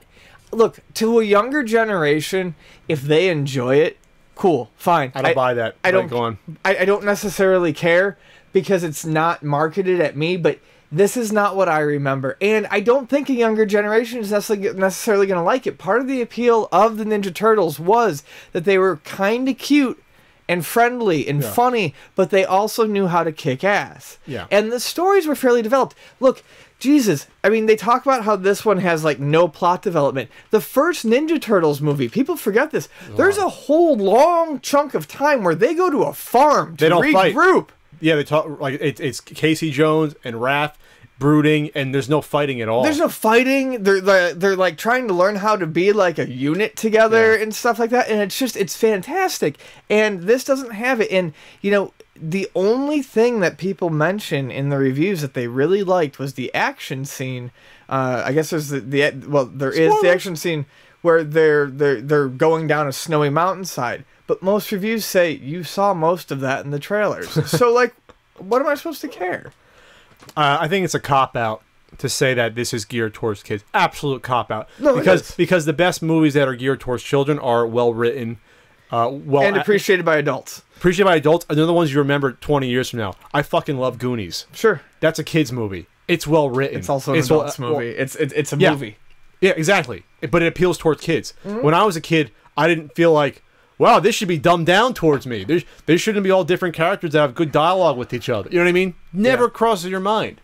You know, how about, you know, movies that you remember that like never-ending story. Adults can like it too, but that's like a kid's movie though. Yeah. So I hate when people say, "Oh, it's a kids movie," or it's a kids cartoon. No, but it's not. It's and that's the other thing a lot of reviews have said. The amount of like violence, action, the downright lecherousness of the turtles in creepy ways, the whole April O'Neil thing, like it's not really a kids movie. Like it sits at a PG-13 and it's a PG-13. This is not a borderline PG-13 movie is what most reviewers have said. So it's not really meant for kids either. It's trying to go after the nostalgia of the older audience while maybe trying to catch a few kids in there, but it's betrayed the older audience, and a lot of parents aren't going to take their kids to see it. At least get to the first weekend. We'll see. It made a lot of money the first weekend, but if there's a huge drop-off the second weekend, you'll see why, because word of mouth will be like, this is not Well, they've already fun. announced the sequel, so we've got that coming, but Sure. who didn't expect that? Sure, you're going to try to do that. But, all right. I'll see it on FX in a year or whenever, or in 6 months on Showtime when it comes on. You know, I'll check it out. I will. But no. I won't. I think when people say, like you said, when people say, well, the original one was a kid's movie. No, I mean, like, I still remember, like you said, there were scenes in it that were for, like, adults could appreciate. Yeah, there were scenes so that there was character development so that adults could get into the movie as well. And kids also. Kids aren't blind to No. stuff like character development. And I hate when people say that. Yes. I always go back to the G.I. Joe cartoon from the 80s.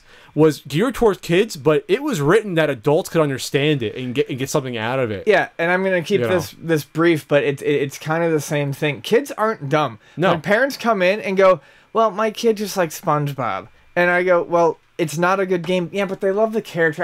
It'll keep them happy. And I said, and I always tell, and I tell a lot of parents this, especially if they seem decent. I say, kids smell crap just as badly as we do. I said, this is going to be another one of those games that you buy, they hate and they throw in the corner. Kids can tell quality at any age. Sure. It's different. It's a different idea of quality, but a bad game is going to be a bad game. A bad movie is going to be a bad movie. Think about those bad kids movies. Oh no, we can't remember because we don't fucking like them. Right. Those dumb movies that were geared towards kids in the 80s and 90s, I can't name them because no one talks about them and no one goes back and watches them. Sure. Case in point. All right, moving on. All right, so On back this action-packed CU podcast. we're going to talk a little bit more about video games now. So, we've got this Rise of the Tomb Raider coming out only for the Xbox One. Well, I And- saw something today that it might change. It might also be in the 360 after a certain point. Okay, that's still fucking stupid. Okay, I just saw that reported really recently, as in like 10 minutes ago, but all right. So, here's the deal. I feel like exclusives that aren't coming from the company that has a vested interest in the machine are dumb. I feel like a lot of money had to have been thrown their way to make this an Xbox One exclusive because the Xbox One is not doing particularly well. What was insulting to me was the letter from the head of the team to the fans stating that we still respect our players on the PS4 and blah blah blah, but at this point in time we think the Xbox One is just more suited to our vision. How? Both systems are basically essentially the same. The PS4 actually runs slightly better. So how is it better suited? Because you got a lot of fucking money? Oh, consolation prize. And I'm sure it's going to be good, because the first one was good too. You guys still get the weird, like, multiplayer gauntlet, like, dungeon crawler game, you know, Rise of Temple of Cyrus or whatever it is. But you don't get, you know, Rise of the Tomb Raider. And I don't really have a whole lot more to say on it other than that. It's ridiculous to just purposely limit yourself to one console. I guess the money the publishers got paid for it to be exclusive to Microsoft, they felt outweighed the sales they were going to get on the PlayStation and the PC. because the PC's assed out too, which is a real shame because when you think of the history of Tomb Raider, it was huge on PCs in the mid to late 90s. Sure was. It was absolutely. You might think, oh yeah, in your mind you're like, oh, PlayStation. No, PC. It was fucking huge. Yeah.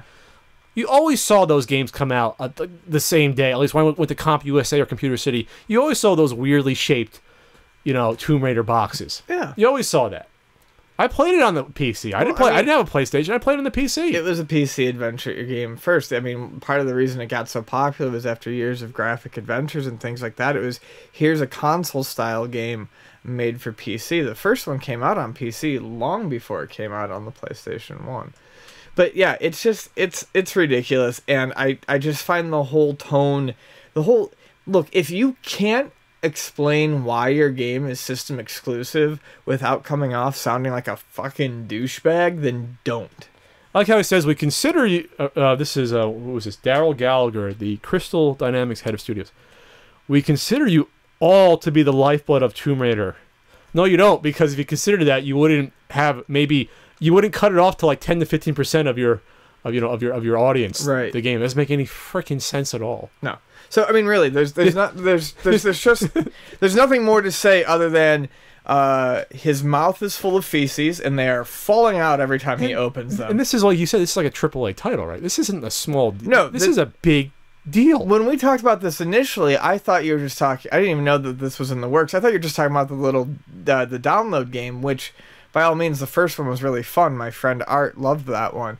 No, this is like a full-on sequel to the last Tomb Raider, and it's Xbox One exclusive for zero effing reason. Did they see it do that much? The Tomb Raider reboot, did they see it do that much more sales on Xbox 360 versus PS3? I just can't see that happening. I can't imagine they did, because if they didn't... And plus, there's PC sales, too. If they saw that much more sales, they would not have put the PS4, the Tomb Raider Definitive Edition on the PS4. This doesn't make any sense. Yeah, this is almost mind-boggling to me. How tone deaf you can be. Yes. Even if you're taking the money and like, oh, this is money, the bad blood you are getting from there's more PS4 owners than Xbox One, correct?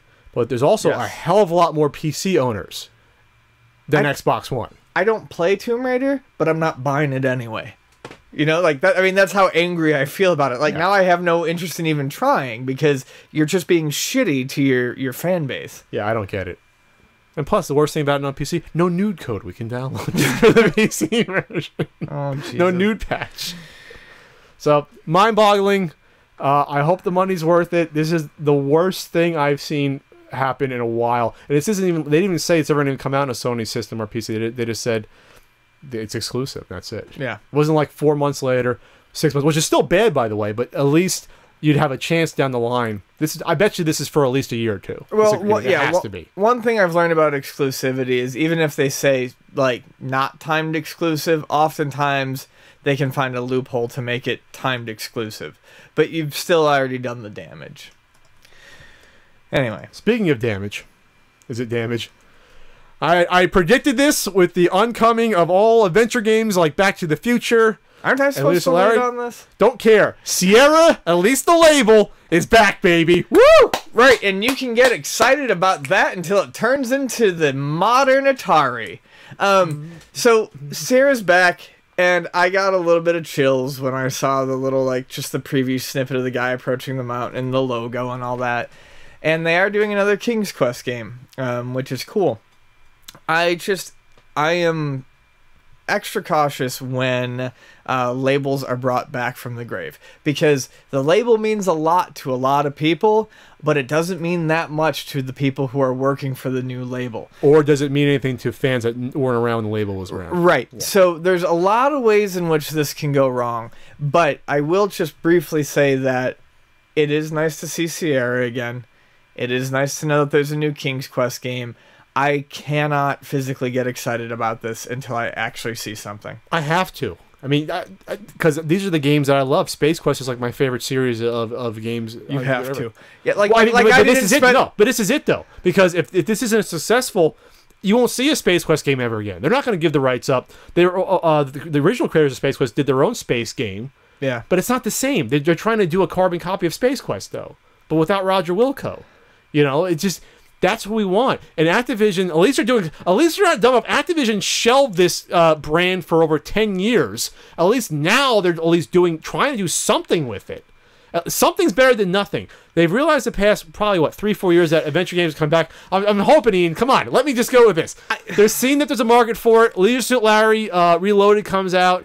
Does good sales. You know? And it was supposedly awful misogynistic and missed all the fucking points that made the original one good. But they're trying, damn it. No, they're not. They're trying. No, they're trying to make money. I want point and click adventures back. They're trying to make money off of people like you. I want Quest for Glory back. I want Jim Walls coming back for Police Quest. I want all of it back. I want Roberta Williams to come back and write the new King's Quest. Hopefully they do. If not, that'd be bad. I want all of it back. I just don't. Dude, I'm sorry. You cannot actually expect that. You have to set your excitement level just a little bit Let me lower. have my dream, damn it. I try to let you have your dreams, but sometimes I have to shatter This is them. the only dream I've had in a while.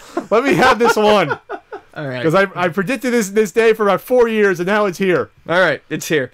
Come on, Roberta. Come on, Roberta. All right, Pat, go ahead and why don't you give us your opinion on the Women in Gaming Kickstarter, and then I'll give you my opinion on it. Speaking of Roberta Williams, Yeah. who was she wasn't the first to program a video game, but she was the first big female in video games, the first to herald a franchise, maybe the last to herald a big gaming franchise. The more you think about it, there's a Kickstarter coming out. It's funded. It's funded. We first heard about it. I didn't hear about it the last podcast. It's the Women of Gaming 2015 calendar. This is so fucking. This could spin into a lot of directions. I'm not sure if people will hate me or not for this. I'm gonna hate you. Ian's the quote unquote feminist on the show. I'm more of an equal guy. I want people seeing the same light. Feminism is equal. This is why this bothers me. It bothers me because this goes against what women of gaming have been fighting against for years now, where they do not want to be objectified or seen. Oh, he's getting ready to punch me. They don't want to be objectified. They don't want to be seen as sex objects, right? Am I right? That's the argument. So what is this calendar doing? Is totally objectifying the mental skills of these women, what they've done for gaming in the industry, what their qualifications in the industry are, whether they're programmers. Well, I guess it's weird because some are programmers. No. Some are cosplayers. Pat, Jesus Christ, look at them. Okay, we have a Rubik's Cube speed solver. We have a Twitch channel and YouTube channeler. We have another Twitch channeler and YouTube channeler. Competitive gamer, too. I said that. Yeah, competitive gamers. We don't have any programmers. Pat, here's my problem with this. It's okay. I know what you're trying to say. Okay, you're trying to say that if women don't want to be objectified in gaming, then they shouldn't objectify themselves, right? Are you saying these aren't really women gamers? This isn't what a women in gaming calendar is. This isn't what he promised. This isn't what he promised. So we are going to be on the same page. This is modeling in some small fashion for a calendar. Here's my thing. I don't care what a woman wants to wear. I don't either. Neither do I. You want to objectify yourself as a sex object? Go for it. Do it in front of my eyes. Jesus Christ. A women in gaming calendar. Here's the deal. Here's my idea of a women in gaming calendar. You find programmers. You find graphic designers. You find artists. You find the people who actually make the games. You approach them. You say, do you want to be in this? Okay? They can wear whatever the hell they want. They can wear their work clothes. They can be cheeky if they want. They can wear cheesecake. It's not up to me to decide what they can or cannot wear. Of course not. But my problem is this is not representing women in gaming in the way that he described it. If you want to know what my nerdy dream of a women in gaming calendar is, it's various programmers and graphic designers getting their pictures taken around their desks, and then, like, what's on their desk? Like, what kind of tchotchke do they have? What games have they worked on? What's their favorite coding environment? What do they graphic design in? And I don't care if they do it in a fucking bikini, if that's what they choose, or if they do it in a knee-length skirt. And that's the problem I have with your approach to this. There's multiple approaches to this, though. Women do not have to wear fucking knee-high socks and an ankle-length skirt to be taken seriously. No, they do not. But if you always rail against me being a serious gamer, respect me as a person who has integrity, and I'm just a gamer like you, you can't fucking wear clothes with your tits and ass hanging out and expect me to take you seriously as both a real gamer and then see you in basically a pinup calendar. What do you want me to see you at? Because they don't gel in my mind. They are not mutually exclusive. They are if you are a person that says respect me. If you're one of these people that say respect me as a gamer, and now I'm seeing right here's don't follow me because of a sexual sort of inclination. You can't do this. So if there's a female, right, okay, at her desk, cheekily wearing a swimsuit, right? Peeking over her desk, right? Peeking over her, like, her office chair, okay? And next to her, she has a list of fucking accomplished games that she has worked on. What she has done and awards she has won. You're telling me she can't be seen as both? That's different. Because no, it's not. Because that's what this was originally supposed to be. But I'm looking at who's actually involved with it now. Yes, and it's bullshit now. We can both agree that this is kind of a bullshit. No, it's totally bullshit. Yes. It's totally bullshit. I was going to say, though, is that your idea, would people, is a calendar the right venue to show an actual, if this is an actual female indie game developer or worked for a AAA, would that be the right venue to showcase her accomplishments in a pinup calendar? No, a top 50 list in a magazine that doesn't start with top 50 hottest would be the proper way to probably get these people some notice. But I don't, look, if they want to do a calendar for fun, I don't care. And like I said, you can have fun in all sorts of different outfits. Oh, no. It's not the outfit that matters. No. It's if you want to be respected as a gamer, both either male or female, you have to have the accomplishments to back it up. No, I don't care if she's wearing a swimsuit.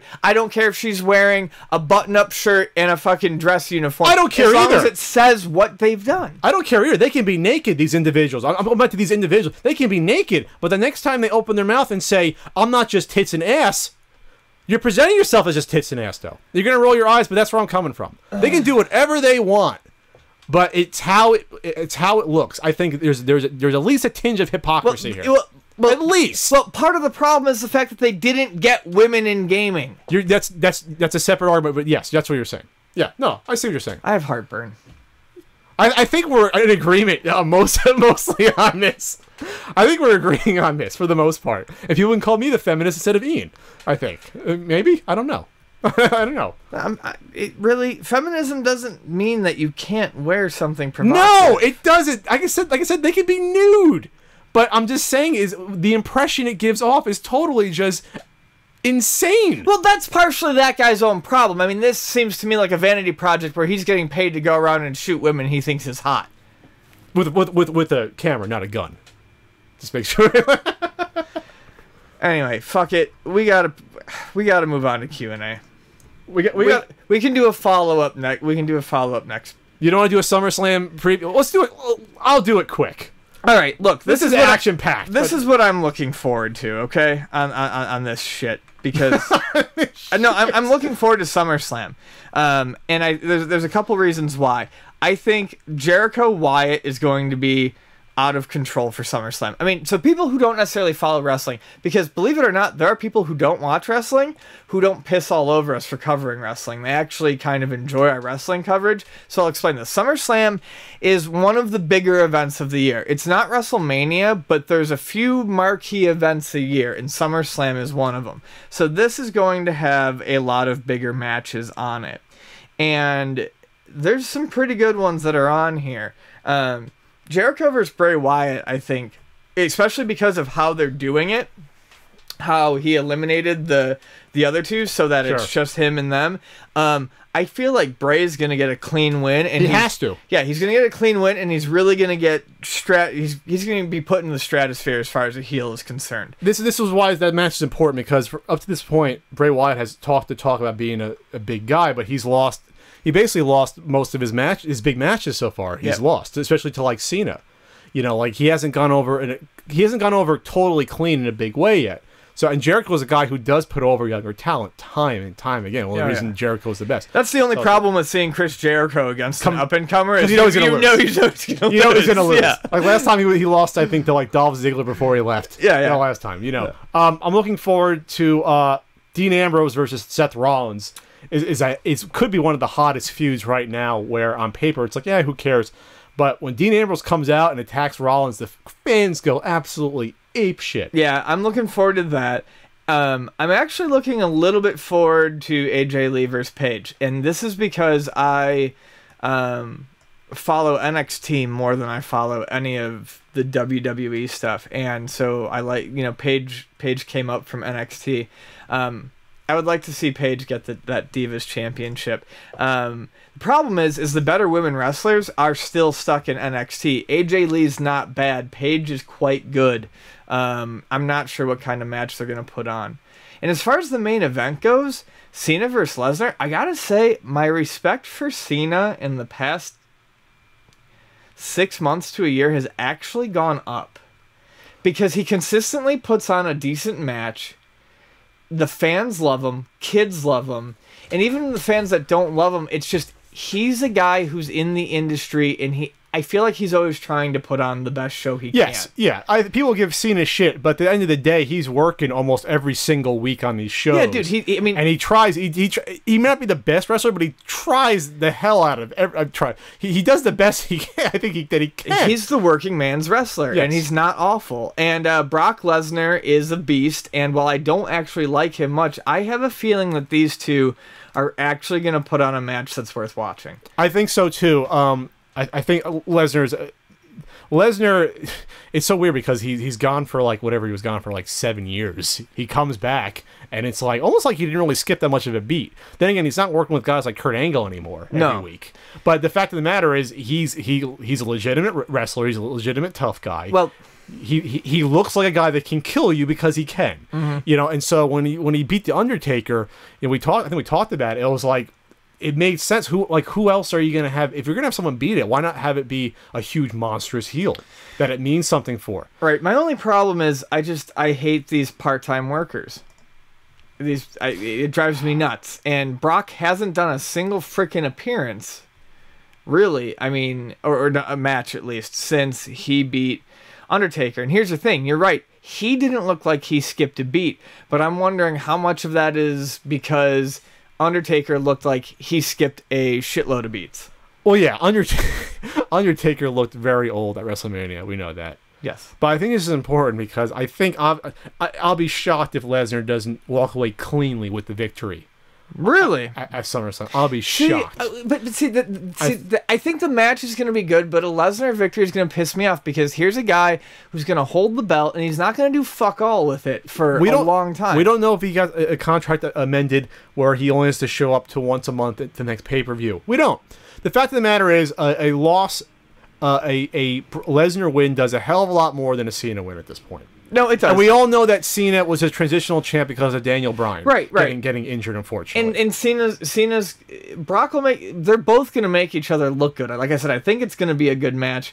And I do think Brock is going to win. I just don't like the idea of, I don't like thinking about where that's going to go next. I do, because I think what's going to happen is if hopefully Daniel Bryan recovers, a Daniel Bryan versus Lesnar match, whether it happens at Royal Rumble or WrestleMania, would be absolutely huge. It would be beautiful, but I feel like that's a pipe dream. We'll see. I like it better than they're trying to push Roman Reigns versus Lesnar at WrestleMania next year, and Reigns ain't close to being ready for prime time. Yeah, we didn't even talk about that. Like, Reigns and Orton are two guys that I feel like are okay if they're against other people that are higher than them. But those let's put it this way: Orton can deliver a pretty good match against a lot of people. I don't see it being against Roman Reigns. No, I just don't. Actually, you know what looks to be better? The Brie Bella versus Stephanie match. That's been a pretty damn hot feud. That's been a good feud. That could actually be pretty fun. That's been the feud like ending Raw a lot of these weeks. Like that could be the hottest feud of the company right now. Is that? So it's gonna be interesting. We can actually watch it on the WWE Network. Yes, for only $9.99, as I keep saying on Raw, because I think they underestimated or overestimated the number of people that actually subscribed to it originally. So they're trying to pump. Which is ridiculous because I have people who have subscribed to it who haven't watched wrestling in like 20 years. I don't know. I think most people are buying it and not even watching the new match. They're just watching the old stuff. All right. And of course, we have the very hot Rusev versus Jack Swagger flag match feud. So that We gotta do Q&A. We gotta do this. I have to use the restroom right quick. You want to take it? We'll take a little break. Yeah, but then we gotta do Q&A because this is a long podcast. All right.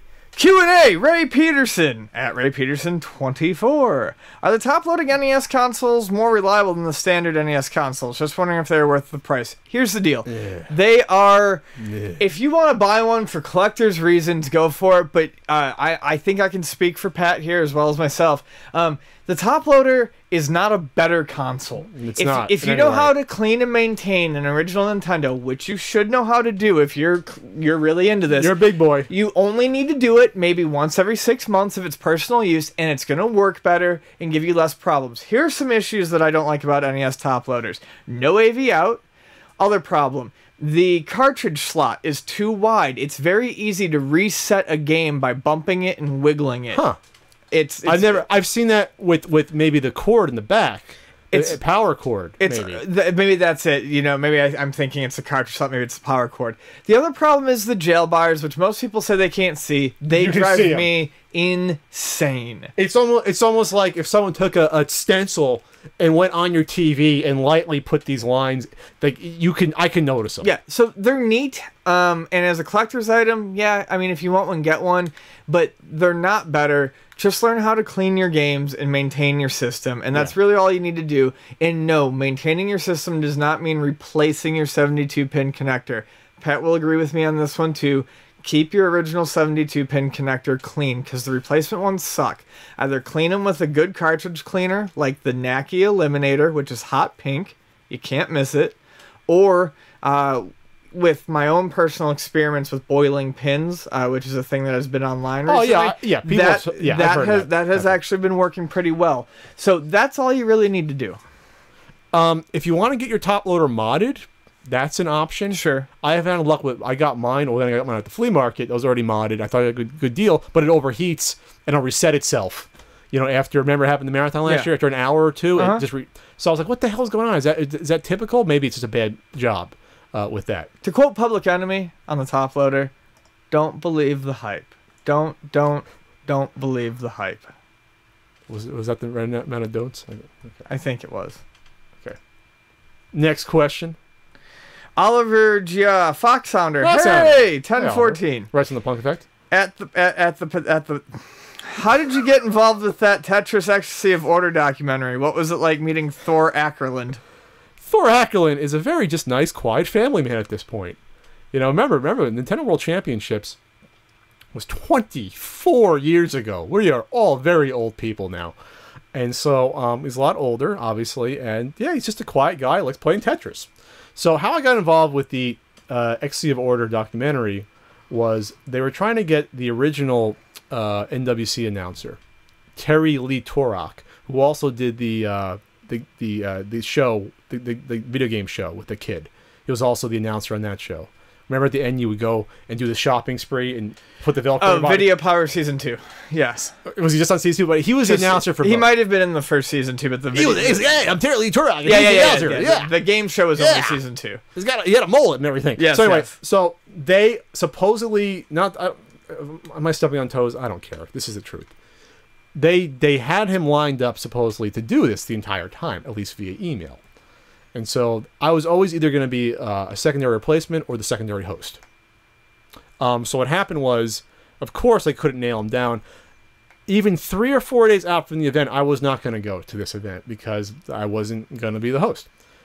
The day or two before, they contacted me, the people that are doing the Ecstasy of Order, and they said, Terry Lee's not coming. We don't have a host. Can you do it? And I'm like, okay. I mean, I was pretty friendly with these people on Nintendo Age. Vince, Uncle Tusk, and Nintendo Age. I'm like, I'll do it as a favor, basically. I never hosted a damn thing before in my life. And so I helped put together the quote-unquote format of it. It was 4 fucking hours long. Oh, like when I recorded your collection video? That was 4.5 hours long, so... I know a little something about that. But you didn't have to entertain anyone and act like a monkey and jump around. I had to. I did have to act like a monkey. Holding a camera? You're a monkey. Get over it. Get the hell over it. That was your training for the CU podcast. Fuck off. That was your training. Just go. So anyway, I hosted it. It was draining as hell. I got paid scale. I basically got paid transportation costs. in food costs, and had no involvement in the documentary, but it was fun for what it was. And that's really the story. But Thor was fun. All right. Okay. That's going to be the Patreon bonus video, probably. Chris Roberts, CWR2. Oh, that hipster. Is it true that only the most badass collectors own a Vectrex, or is it just a machine for hipsters? Fuck off, you goddamn hipster. Next question. Karen Niemla. How would the NES glory days be different without Nintendo illegally fucking over all the competition? I don't know. That's almost like getting a time machine and trying to work it out. Yeah, I have no clue. The Sega Master System didn't do well.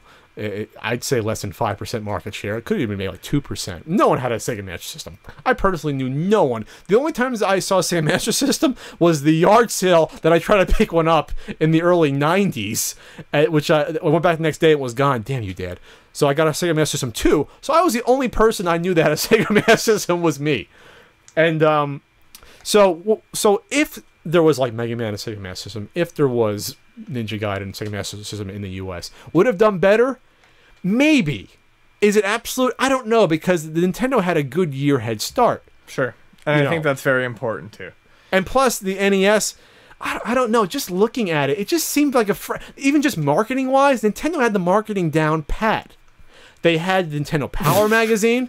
Sega Master System didn't have a good way to get their name out there. Speaking, I just want to interrupt. I'm really happy that you haven't made any Patreon jokes yet, because I was really expecting just a slew of those.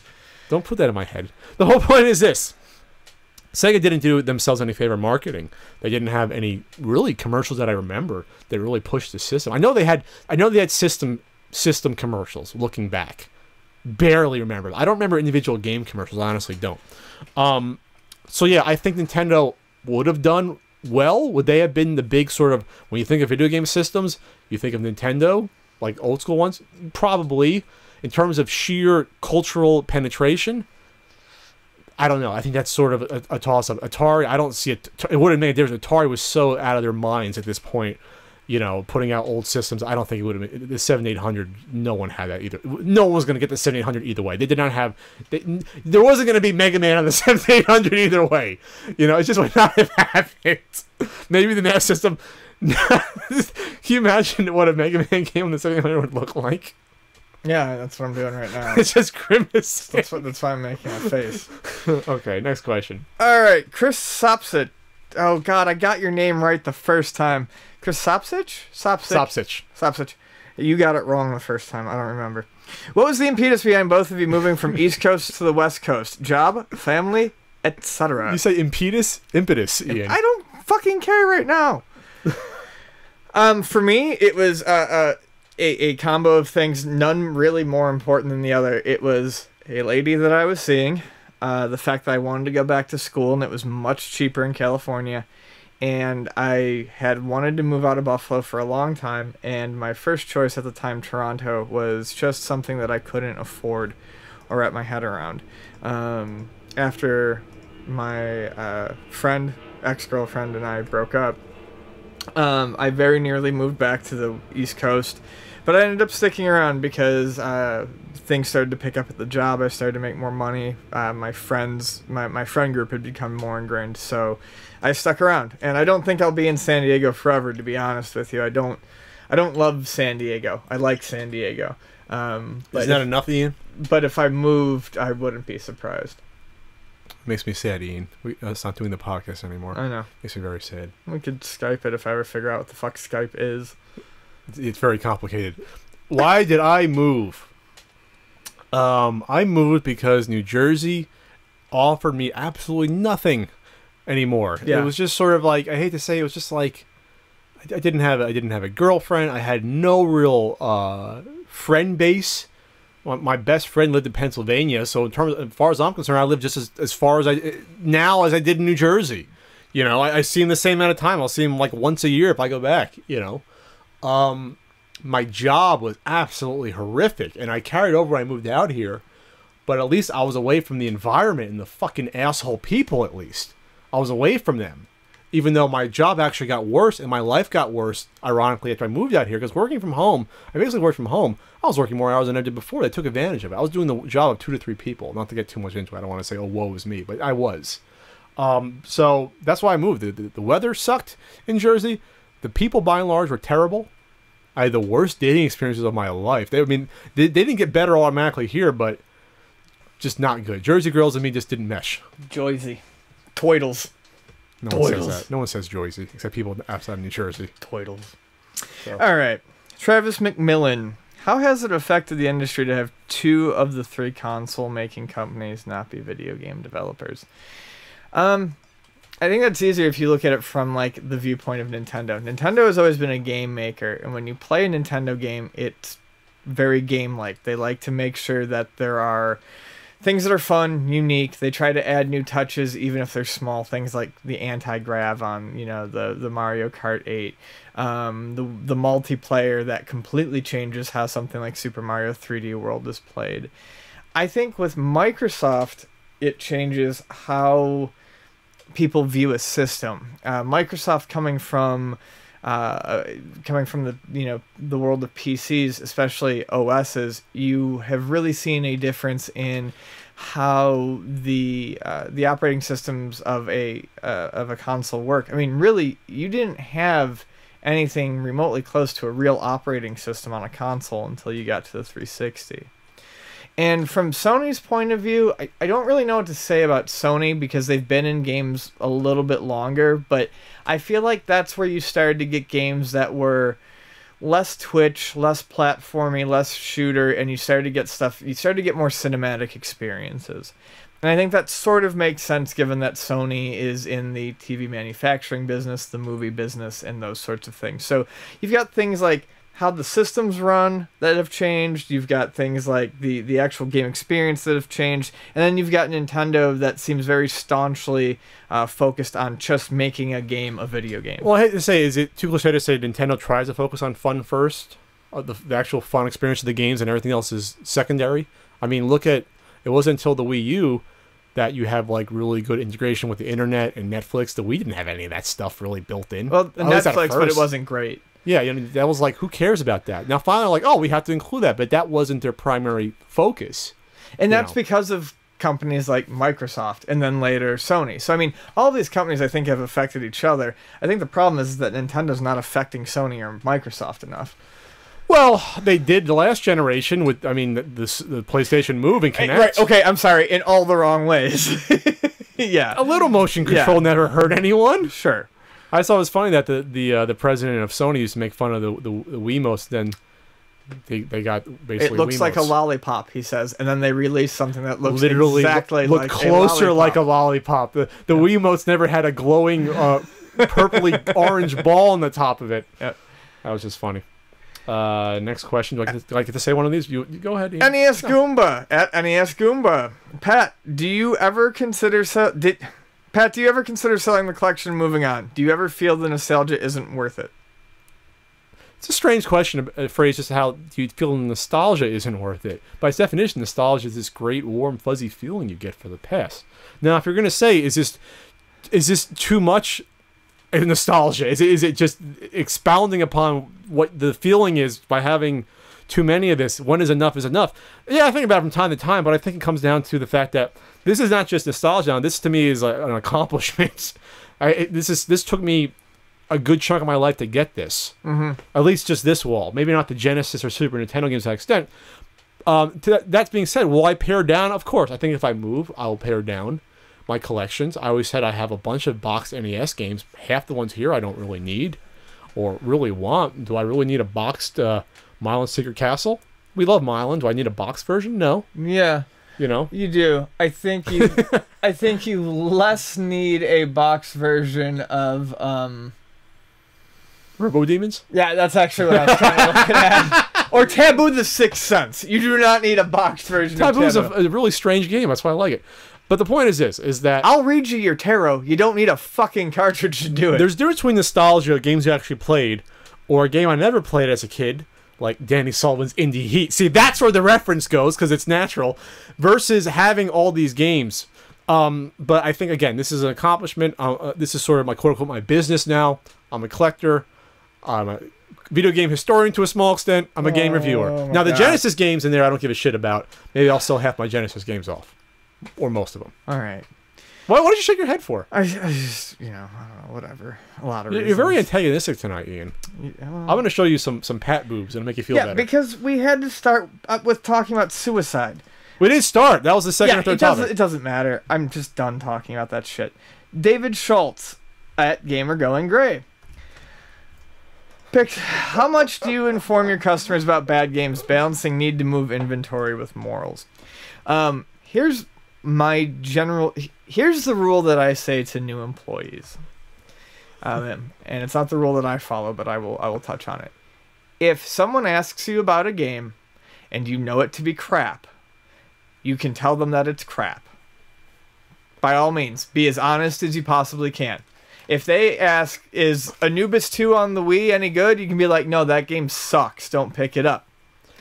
If someone walks up to you and says, I want that copy of Anubis 2 behind the counter, you sell them the copy of Anubis 2 and you don't say anything. Because they're already predetermined. Because they're predetermined. Sure. For me, it's honestly something I have to work on. I probably scare away more sales than I really should. I'm sure Treg likes hearing that. Treg doesn't listen to the fucking podcast. For instance, guy comes in this morning, looks at a copy of Watch Dogs on the PS3. Goes, have you heard anything about this? I said, yeah, some things. And he goes, what's kind of the take on it? And I said, I've heard very middle of the road. I said, but personally, I said, the idea of the game interests me. I haven't had a chance to play it. He's like, yeah, I've heard it's like Grand Theft Auto, but like you can do everything through hacking. And I said, that's where I'm kind of curious, because a lot of people have told me that the hacking is really secondary and that the game really just kind of plays out more like a Grand Theft Auto. And he's like, oh, well, it could still be cool. And then he goes, well, what about that new Wolfenstein, The Order? And I said, well, I did hear that was a pretty good game. And in my mind, because I'm at both stores and I'm working like crazy lately, we had a copy of it at the other location. Wow. We didn't hear. And I said, oh yeah, I would go with The Order. I would definitely go with Wolfenstein The Order. And he goes, yeah, I heard that one was really good too. And he puts the Watch Dogs down and goes, well, thanks for your honesty, but you don't have The Order here, so I'm going to have to go elsewhere. And walked out the front door. And like, yeah, I'm like, oh. So part of me felt good that I was honest, but like at the same point in time, I wouldn't have purposely sold him a shit game, because I don't know how Watch Dogs plays. I don't know it to be a shit game. People, like I said, everything I told him up to that point was honest. But if he had I known that I didn't have the new Wolfenstein, which I've also heard very middle of the road things on, honestly, I would have been like, honestly, dude, it's a toss up. I just go with whatever seems interesting. So how do you balance the honesty versus I have to sell shit in my shop? I'm sure there's games you see on the shelves that are going to be there 10 years from now. No one's going to buy those games. I just don't push them. I really don't. I can't. And Treg doesn't even do it. We don't. Like, I mean, I'm never... If someone asks me for a recommendation on a game and I'm out on the floor with them trying to find them that's something they're going to like, I am never, ever going to recommend a bullshit game, because I want them to come back to me and trust me, because at that point, then I can start recommending expensive games. Once I've done something good for them twice at like the $15 level, I can start recommending them $35, $45 games, and they're going to buy them without question. But if I, yeah, so I don't know. I guess I'm maybe a little too honest for my own good sometimes with it. Maybe you'll get good. That person will remember and come back later. Right. Versus a GameStop where maybe the person doesn't give a shit. Right, and he did say, he's like, I will be back, but like, that was my first interaction of the day. I'm like, I fucking lost a $30 sale or whatever we're charging for Watch Dogs. But you gained a friend. Yeah. So it's kind of similar to me when I go to a flea market. If someone asks me, what should I be pricing these at? I'm like, all right, I got to tell them. I can't misdirect. Versus if they just had $5 on it. Yeah. On a $100 game, I'll pay $5. No, I mean, and I do that too with trade-ins. If someone comes in with a big bin of stuff and they've got a $100 game in there, I'm like, I will make you a separate offer on this, but that's actually worth something. I don't ever try to group that stuff in and get like... You don't say, here's a bucket price. Yeah, I don't try to get like rare games for nothing. I just can't do it. Except when it's an NWC card, but you didn't know that. I didn't know it was in the fucking bag! I still feel fucking horrible about that. Oh, I feel great. I know you do, because it's... I don't feel great that I paid that much money, but I feel great that I got it. We got to get going here. There's only a couple more. I know, that's what I'm saying. So, Nathan Wilcox. Okay. Nate Wilcox, 23. In short essay form, does it seem like handhelds have a long lifespan than consoles, and why? Longer lifespan. Longer. I feel like it seems like they have a longer lifespan. I'm not sure they actually do. I think it's because they stagger the releases of handhelds with consoles. The other thing is, on a handheld, you're less concerned about graphics, so you don't have people begging for more features quicker on a handheld like you do with a console. I think the only good example of this is the original Game Boy before it became Game Boy Color. That was about how many years? 7 years or 8? Was Game Boy Color 97? 97 or 98. So yeah, it was that's the only one. Yeah. Because I don't count the Game Boy Pocket. That's still Game Boy. Yeah. After that, though, the DS was like 5 years before 3DS. They're all about the same. Game as Boy consoles. Advance was about 4 or 5 years. Right. Which is about a Nintendo lifespan. It's the same. But we look at other handhelds, like the Lynx was only around for a couple of years. My beautiful. That was around for like 3 days. Fuck off. The Neo Geo Pocket Color, to those listening. The Game Gear was only around for a few years. Yeah. I mean, that's the Turbo Express. Does that even count? No. So it's actually, I don't think, if you actually average out all of them, I think it's less. It could be only like 3 years or 2 years. The Game Boy, I think, gives people the initial impression that handhelds last a long time. And then the way Nintendo and Sony have staggered their handhelds in the middle of their consoles is what makes it seem longer. Because it makes it seem like a handheld is lasting 2 generations when in reality it's lasting the same length of time. Oh, Game Boy Color was 98, so that's 9 years. So that's where people are thinking that's the exception, though. That, and like I said, the illusion of 2 console generations, when really it's half of one and half of another. And 9 years, coincidentally or not, was also the lifespan of the NES in the US, was 9 years. Right. So there you go. There you have it. Speaking of handhelds, take it away, Ian. Jeremy Nichols! He'd like to hear... well, my name's not in there, so I guess he'd just like to hear your thoughts on the Game Gear. Just my thoughts. Just your thoughts. On the most important one. Yeah. About feminism and handhelds. Oh, I'm gonna fucking die. I'd like to hear your thoughts on the Game Gear, if you haven't talked about it already. The Game Gear is not bad from what limited amount of play I've had on it. It's a Master System in the palm of your hands, basically. Am I impressed with the library? You know, there's a good Double Dragon game on it. That's kind of hard to find. There's Shinobi games. If you eliminate the horrible battery lifespan on it, a lot of the games on the system are fun. I just don't necessarily find them more fun than the Game Boy games, and it doesn't have the thing. And it doesn't have a horrible lifespan. I think the Game Gear suffers from a couple of things. It suffers from the fact that its personality wasn't really... The personality of the Game Gear is sort of like... It's a really weak Genesis, because at the time, a lot of people didn't realize that there was a Master System when they had the Genesis. They didn't know about it. Dude, I still have people who come into the store who think the Genesis was the first Sega system. Exactly. So to the Game Gear, to them, is a step down, while a Game Boy was a step to the side. It didn't have color, but it had really good music, and the gameplay was, for the most part, the same as an NES. Right. Other than the pea soup green, everything was basically as it was on your TV. Exactly. So, but the Game Gear is kind of like, why would I play a Game Gear? You can't really play it on the go. The thing eats batteries, most likely. You know, why would I play the Game Gear when it's worse? The Sonic the Hedgehog on the Game Gear is worse than the one on the Genesis. Why would I bother?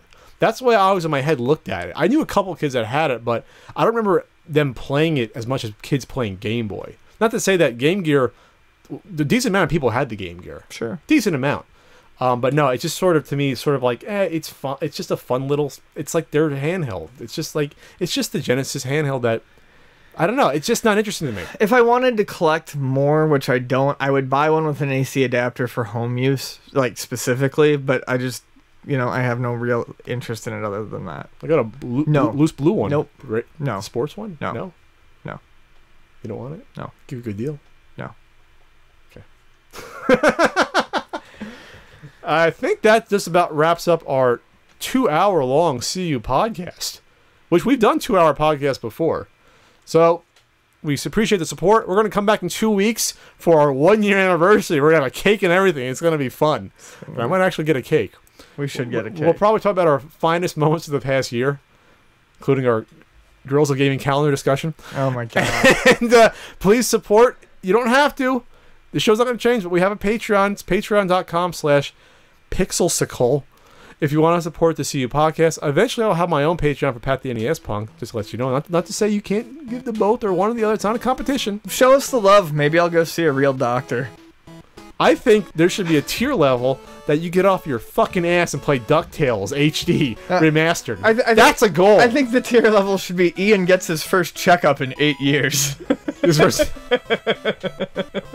All right. You don't look healthy. No. And you have a wedding coming up. We don't want you hemorrhaging at the reception. So for Ian Ferguson, my name is Pat Contry. Hope you enjoyed our new microphone booms here. And we'll see you in 2 weeks for the 1-year anniversary of the CU podcast. Take care, everybody. I don't have a fan here from Amazon. Fuck you, Amazon. Deliver on time. Bye.